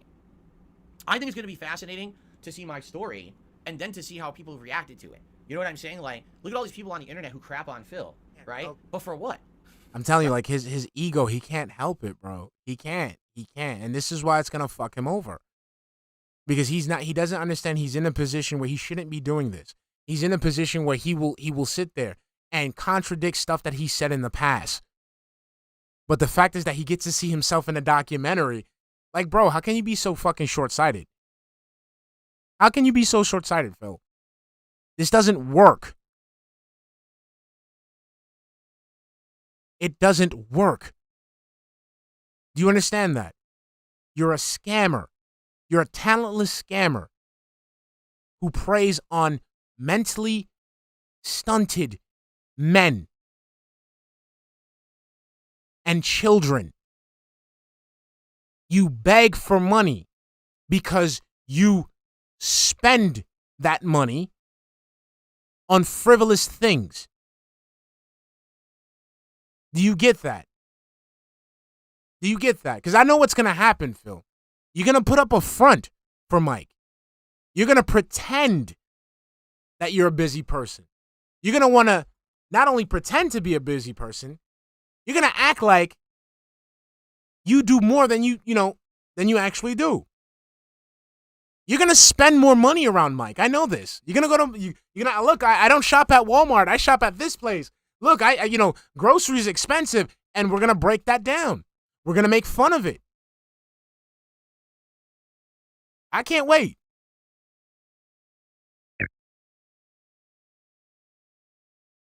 Right? It's fascinating. And also, one of the things that I want to get out of it, I can't wait to hear I want to hear people's take on, like, what they think I do wrong and how I can actually improve. Because that's the funny. Let's see, pick, roll. Pick, go. Where's pick, go?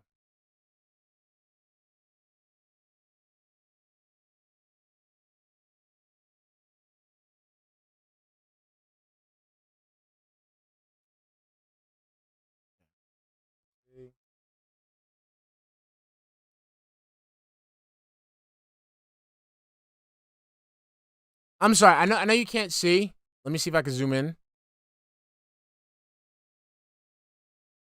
Can you see that number? Can you see this number?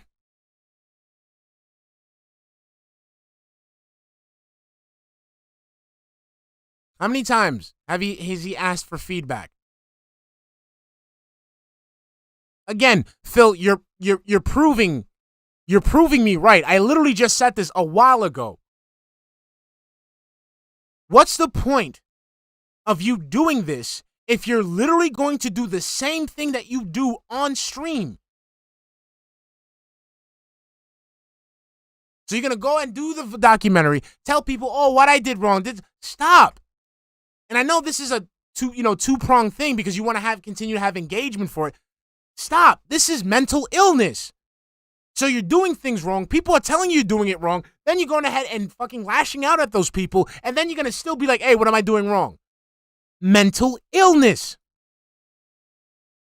Part is everyone always wants to constantly crap on you, but no one actually wants to help you. You know what I'm saying? Dude, people have helped you before. You've banned them for it. Again, mental illness.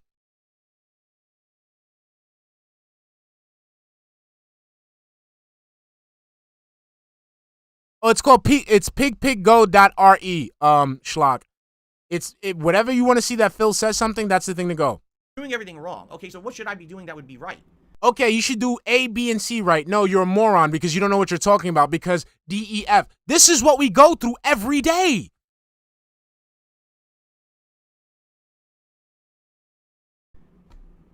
Be just like you? Maybe I don't want to be you, right? Not everyone wants to be exactly the same.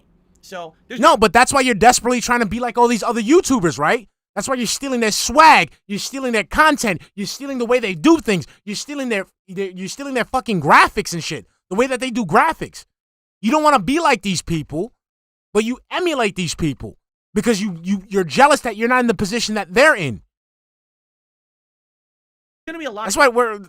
Let me just interesting things out of this, right? There is absolutely. So basically, There's going to be tons of different stuff in this thing. Tons. I'm telling you, how many YouTubers can literally go to fucking Phil and be like, yo, he copied my whole fucking flow. Stream for stream. Right? Come on, you know people go like, Phil? That's me, man. I'm the one that did the reacts. I'm the one that did that. He stole he got my whole fucking flow. Stream for stream. As I said, I'll let you know when I have more information. Okay, I don't have all the information right now. You know, we have to, basically have to get to the point where things are hashed out dates-wise, so I can tell you. I can tell you right now, it won't even be soon. Like, it'll probably, at the earliest, a couple of months before we even start work on this thing when it comes to, like, filming and in-person stuff. So, it's not like, oh, well, you just gave us a schedule for the month and now everything's different. No. This probably won't even be until, you know, maybe some work in March, April, and then probably some more. And from what I'm to understand time frame-wise, this is something that's going to come out much later in the year. This is not... We might not even get it. Like I said, we might not even get it. Something that, again, this is a professional level thing. This is not something rushed out in a month and it just edited clips. That's not the intention, okay? So this is a big endeavor. You know, I told you guys I have a lot of things in process for 2024. DSP Throwback is one of them, and that's the one that's coming the soonest. This documentary about me is another one, and that's coming later, much later in the year. Like I would, you know, maybe summer, maybe fall. I don't know. It depends on a lot of factors. There's a lot of stuff involved, you know, schedule-wise and everything. So I'm telling you, so if it's gonna be like that, we might not even get it, because like I told you, it's gonna be a point where Phil's gonna overstep his boundaries, and Mike, being a normal human being and not a dent, is going to say, you know what? I think it's best if you go fuck yourself.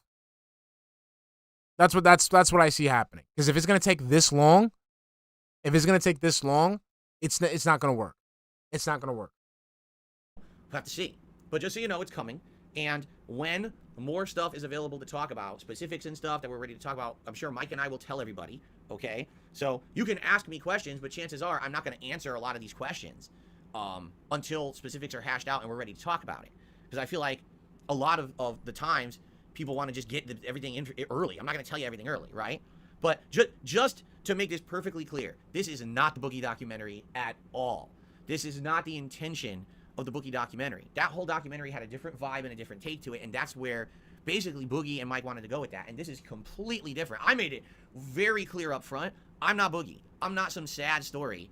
Yes, you are a sad story. Do you understand? You're sad because Boogie's a sad person, but he has a more fulfilling life than you. I don't know if you guys from Slash Stream, you were here when I said this. So this dude says that his situation is better than Boogie's, and I thoroughly disagree because number one, Boogie's not a virgin, okay? Number two, Boogie actually married.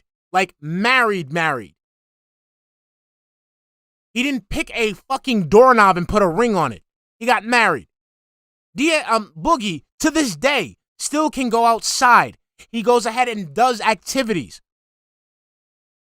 He hangs out with friends. He has friends. He can go ahead and collaborate with other people and make money. Okay? Do you understand me? Do you understand? That's pathetic, Phil. Do you understand that? Boogie, a man who is not out of shape, but a literal shape, is more active and has a more fulfilling life than you do. How can you say you're not Boogie? You're worse than Boogie.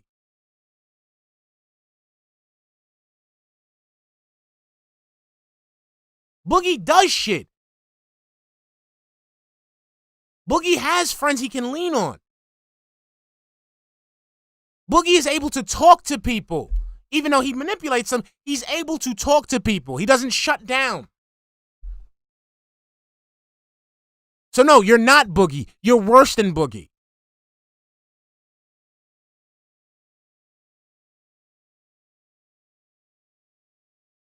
Boogie can have his girlfriend on his girlfriend, wife, whatever, on stream.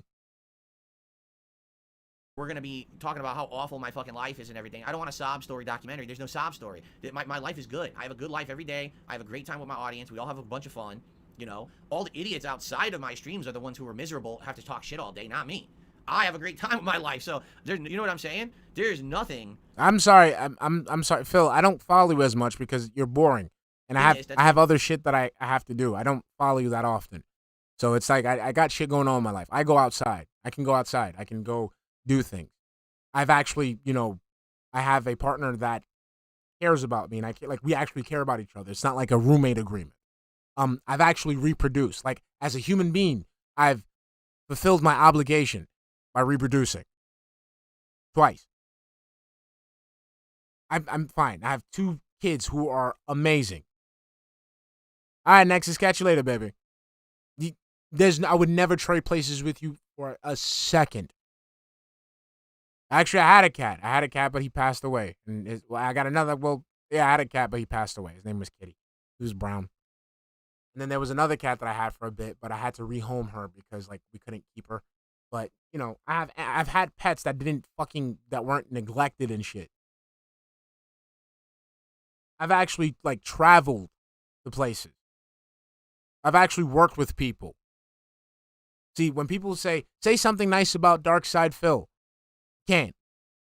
We couldn't find anybody to do that. That's why the Sidescrollers interview was so one-sided. There was nobody to defend you. If you go into my actual life and say, hey, tell me something about Shinko, they'll have a whole list for you. There's no way you would never make me feel bad for my life. My life is fine. And my life could be worse. It could be yours. So I'm good, homie. Going to be, oh my God. Not to say that we're not going to touch upon serious stuff from my past. You guys know about my history. You know about all the problems and trials and tribulations. So why are we doing this fucking stream? Why are we doing this documentary then? I've been through, business-wise and personal. I've told you all these stories before, but again, this is going to be the focused place where I talk about it. Right? Again, we don't need the focused place where you talk about it because you've talked about it on your streams multiple times. Again, right. you said it. You said, again, and then the other thing is, which is so fucking stupid, which is the dumbest fucking thing you could do. If somebody wants to know about your past, why would you go ahead and push them off to somebody else's channel when you can get the engagement and have that person go on your channel? You idiot.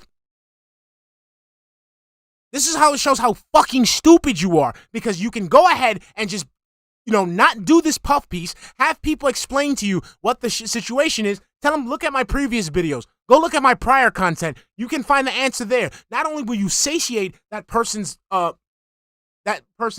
question, you get engagement. But no, your dumbass wants to go ahead and push people off to other people's channels for shit that concerns you. Are you serious, my guy? How does this man not see how stupid he is?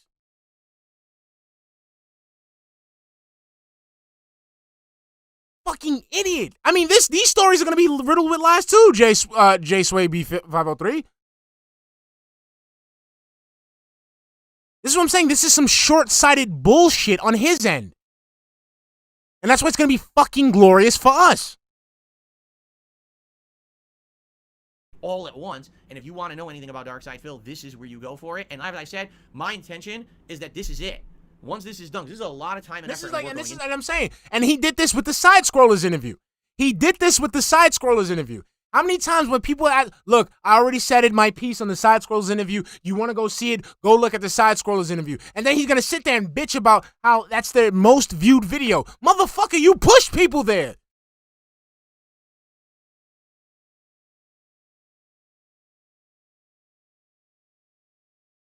What's up, Dreddy Fear? We'll like it. We'll love it.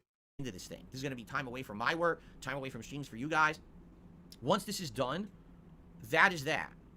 You know what I'm saying? That is that. It's done. And again, he's going to kill his fucking channel. So he's going to go ahead and give people what they want on somebody else's platform. No, he will not, Adam Williams. He will not. No, it doesn't work like that.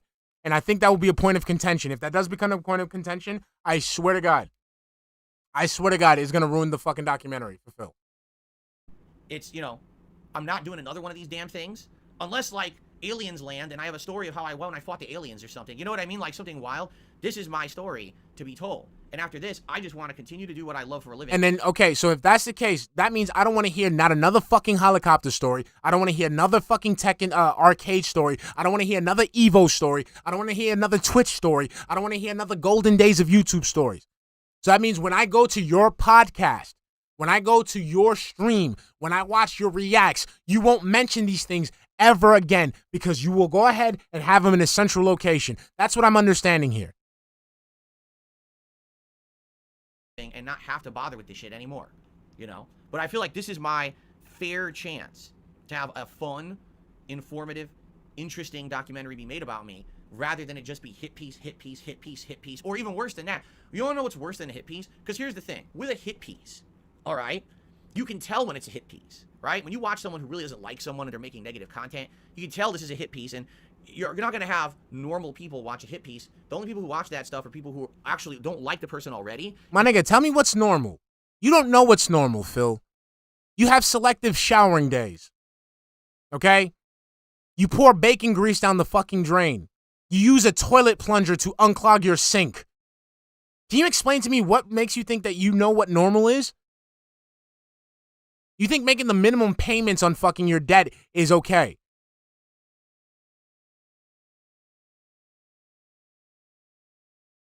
And they just kind of want to laugh at piling on, right? There's tons of people out there who don't like me. Their entire existence on the internet is anti-Phil. What's worse than a hit piece is someone who presents themselves as if they're a neutral party and doing it fairly, but literally all they do is regurgitate the conspiracy and toxicity that the hit piece people did. What am I regurgitating? I'm sorry, am I reacting to a detractor video? Or is this a DSP stream? I'm looking at DSP, the Level 1 podcast. I'm reacting to the Level 1 podcast. I'm working with what the shit that you're saying. What am I regurgitating?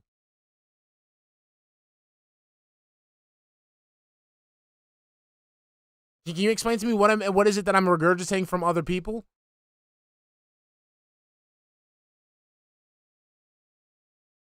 I'm waiting, Phil. I'll wait. Let me know. Let me know. Let me know what I regurgitate. But they'll, oh, you see, well, this is what everyone says about him. Yeah, but all you did was regurgitate the bad. Did you actually say anything good? What's good? What's good? Can you, again, I've literally thrown that at you. Matter of fact, DSP, I'll pay you. Show me some positive DSP stuff. I'll pay you. I'll send you a super chat. I'll send you a tip with my name. I was wrong. Shinko was wrong. I'll pay you, Phil. Shinko was wrong. Did you talk to a single person about good stuff about me? Or did you only just literally regurgitate the same boring shit that everyone said for the last 10 years? Again, there's no good shit. Point to me to the good shit. Give me a fan who will tell me nothing but good shit about you. Give me a party. Give me someone who will say a nice thing about you.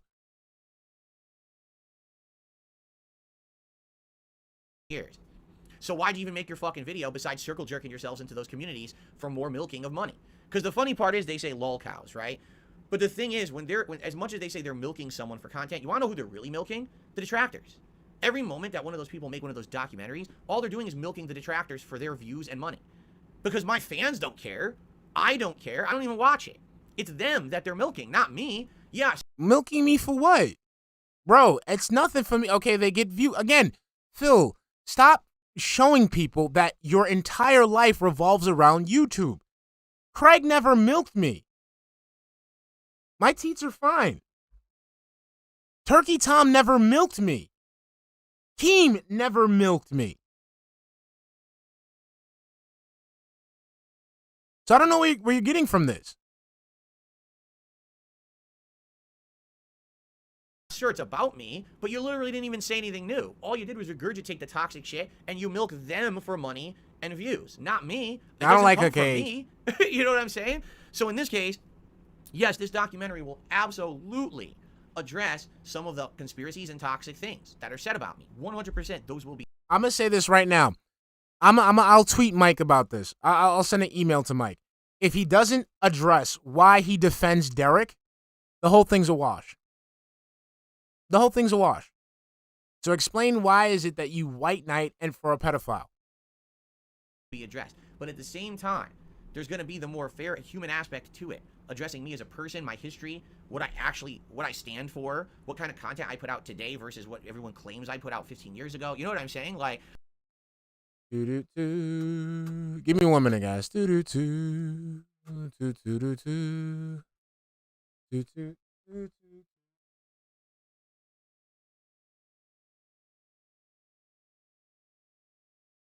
Mm-hmm.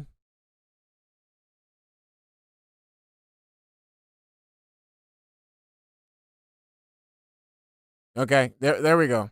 So here we go. What I stand for. There. Let's see what I stand for. Let's see if we get less.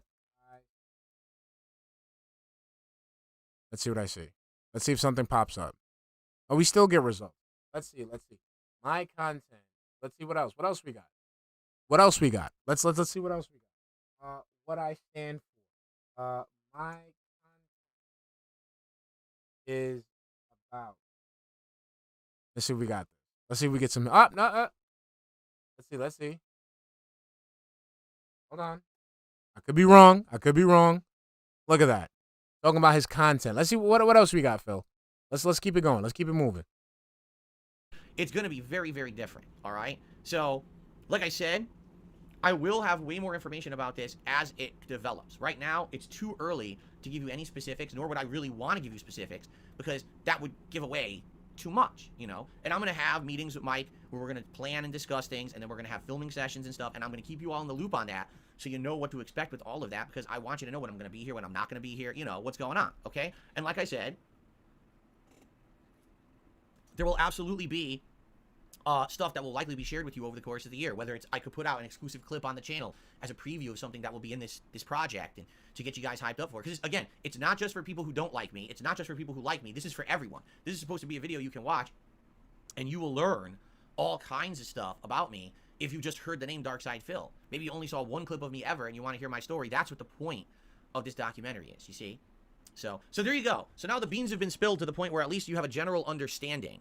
I'm telling you, Seal, it's not gonna work. It's not gonna work for him, Seal. It's not. All right. And Like I again, said, the funny part about this is that's when not people okay. say stuff like, "Well, you know, I think that Mike is gonna try to screw you." How? Like, why would he do that? Because if he does, who else would ever work with this guy ever again? Right? If Mike becomes known as the guy who screws people when he makes a documentary about them, well, who would It's not gonna work like that, Phil. It's not.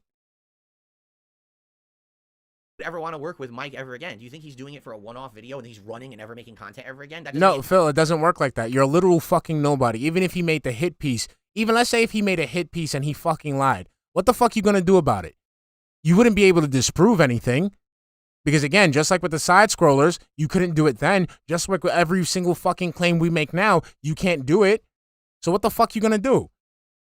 It's not going to ruin their fucking reputation because remember, you're a fucking scumbag that groomed a 17-year-old girl. You're the fucking scumbag that fucking scammed his own fucking mother. You're the fucking scumbag that fucking neglects his cat that he brought into his house. You're the fucking scumbag that harbors a pedo in his community. You think people are actually going to fucking hate Mike because he screws someone like that over? No, buddy. No. Okay? I think you need to lay off the gin a little bit because you're not that fucking important.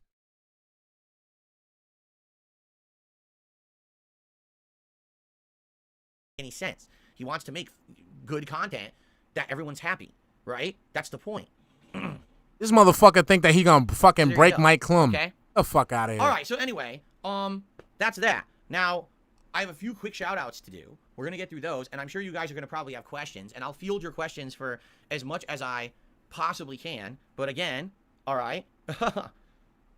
Basically, what I want to do is answer as much quick, but I want to kind of get this out of the way. When I start playing Baldur's Gate, I want to play Baldur's Gate.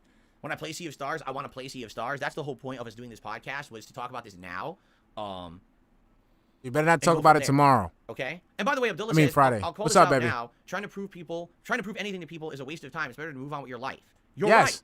Yes. Again, I'm telling you, that's not the point. This is not No. debunkery and for an hour. That's not the point of this No. documentary. This is an attempt to rebrand yourself and to people see you in a positive light, so that way they won't see, they won't care about the negative stuff. Again, Phil, nobody's gonna give a fuck, okay? You waddling down Fred Meyer's looking for Japanese shaved beef is not gonna make people forget the fact that you groomed a 17-year-old girl, okay?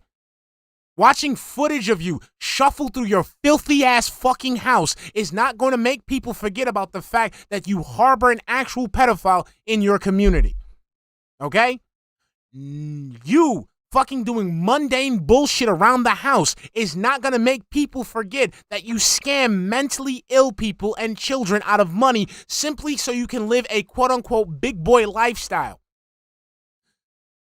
Do you get what I'm saying here?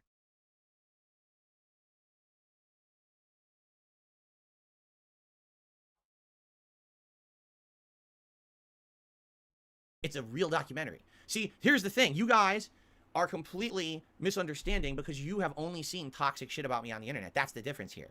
When you hear, oh, it's a documentary about Phil, and you turn it on, and the whole thing's negative stuff about me for 2 hours. Oh, well, all right. So is this documentary going to be Phil just responds to that for 2 hours? No. No.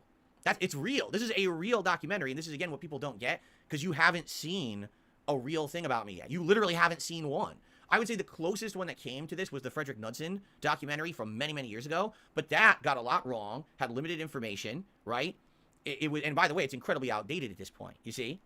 So basically, wait. I agree with Abdullah. If this entire... Whoa. Take it back.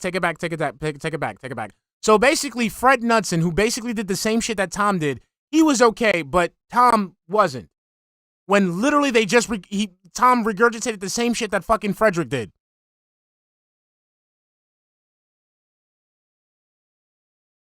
Does that make any sense, Phil? It's literally the same fucking thing. That's why it's not that much, like, this is why people didn't really gravitate towards Turkey Tom's shit in the Detractorverse. It's literally the same thing we've seen over and over and over.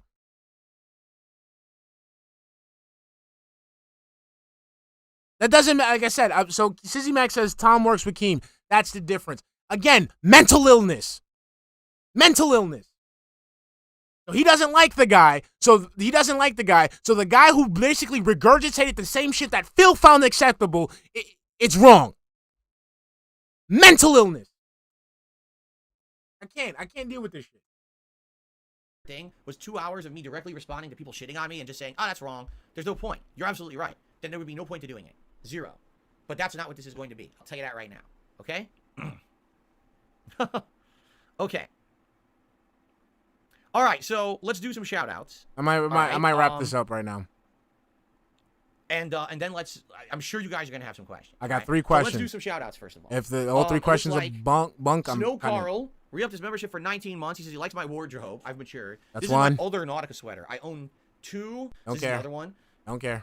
So thank you, Snow Carl. Dr. Oink with the super chat says, you like Flyleaf or Paramore? No, I don't think so. I don't even recall them. I think they're bands, right? But I don't think I remember their music very much. And Little Shake and Bake did a super chat this morning. Thank you, Little Shake and Bake. We'll swing over to some tips. That's 2.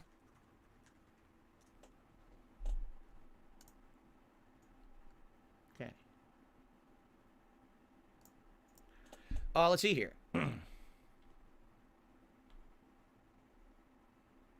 Snow Carl took me $1. Said, I remember you had a very negative opinion on Baldur's Gate earlier this year. No, I didn't. I've not followed the playthrough, but have you changed your mind? No, because I didn't have a negative opinion of it. You don't know what you're talking about. Again, this is why. Why do we have to do this? Why do we have to do this, Phil? We can literally go back and find you talking shit about it. You thought that Baldur's Gate was going to lose out to fucking Starfield. So, Mike, if you're watching, this is what you're going to deal with. This man contradicting himself, even though the evidence is on his own fucking channel.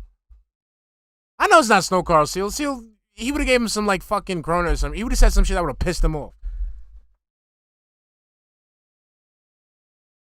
Bro, this dude is a fucking nut. $1 Seriously, when I hear nonsense like that, I'm just going to say, sorry, Snow Carl. You don't know what you're talking about. I never chat-talked Baldur's Gate 3, ever. I always said it was probably a fine game, but I didn't think it would fit into my content, and now here we are, okay? So Anime Slayer tipped me $1 and says, Mike seems neutral, but this seems like it's revolving around drama. I don't see how telling my life story is all about drama. I wish you'd stick to your guns about staying out of drama. Again, will there be some fun stuff in this and funny stuff? Yes, there will. It's not serious. It's not a 1 hour boring. Bill, you have to understand, again, you're short-sighted with what's going on. What's going to happen is that this is going to invite drama because you're going to lie. You're going to lie, or you're going to let some things, slip through the cracks that you didn't want to let slip through the cracks, and it's going to fuck you over.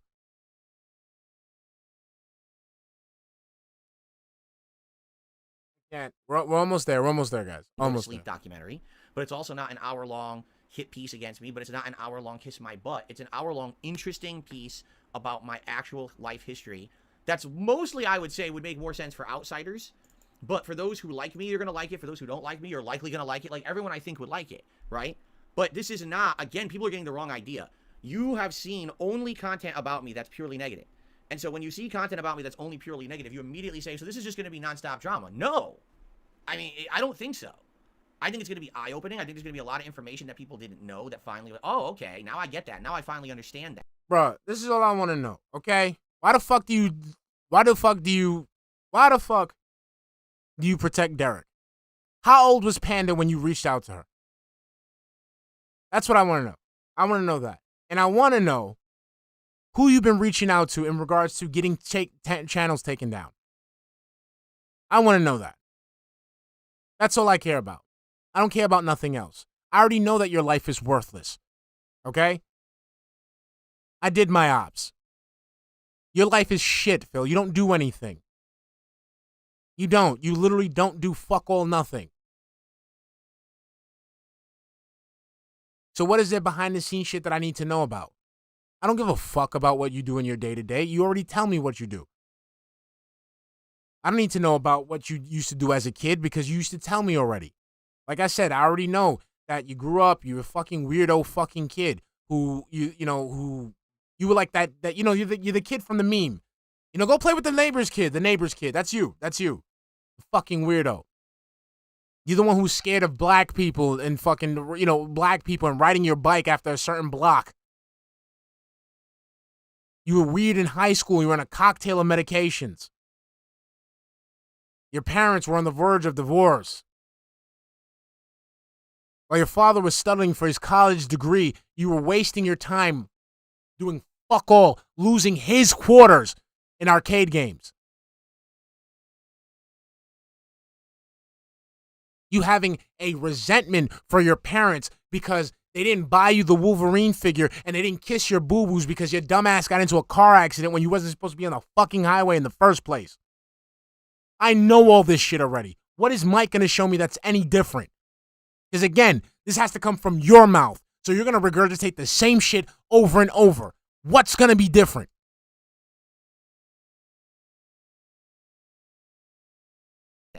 Right? I've heard about that, but I don't get that. And you know what I'm saying? I think it's a lot different. I do. I think it's a lot different than what people are thinking it's going to be because you've only seen that one thing, right?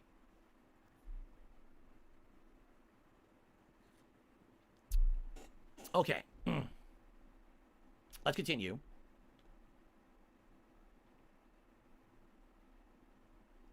I received a $20 tip from 1 Minute Man. He's talking about Baldur's Gate 3. So thank you, 1 Minute Man, for the $20 contribution, and let's see what he has to say.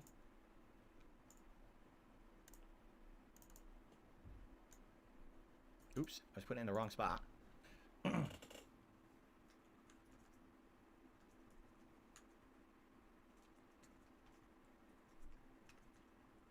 We're almost. If I can type today, these crates or movable objects to block out multiple enemies stuff. PC players are used. How that would translate into the game on console, right? Yep, I'm done. You could pick objects up and. Suck my dick. All right, I'm done. I already know the deals. I know the vibes. You know what it is. I gotta go glaze. It's 10 o'clock, and I got some dinner that I didn't even fucking finish eating, so I gotta finish that. So, guys, I will see you. I'm gonna try to see you tomorrow for some other shit. I don't know what we're gonna do, but I'll see you tomorrow. I'll try to have something done. Have some little fun. So I'll catch you guys later. Love you guys. Shout out to the live stream for the raid. I catch you guys tomorrow with something. If not, definitely on Friday. Okay? All right. Love you. All right. Catch you later. Bye.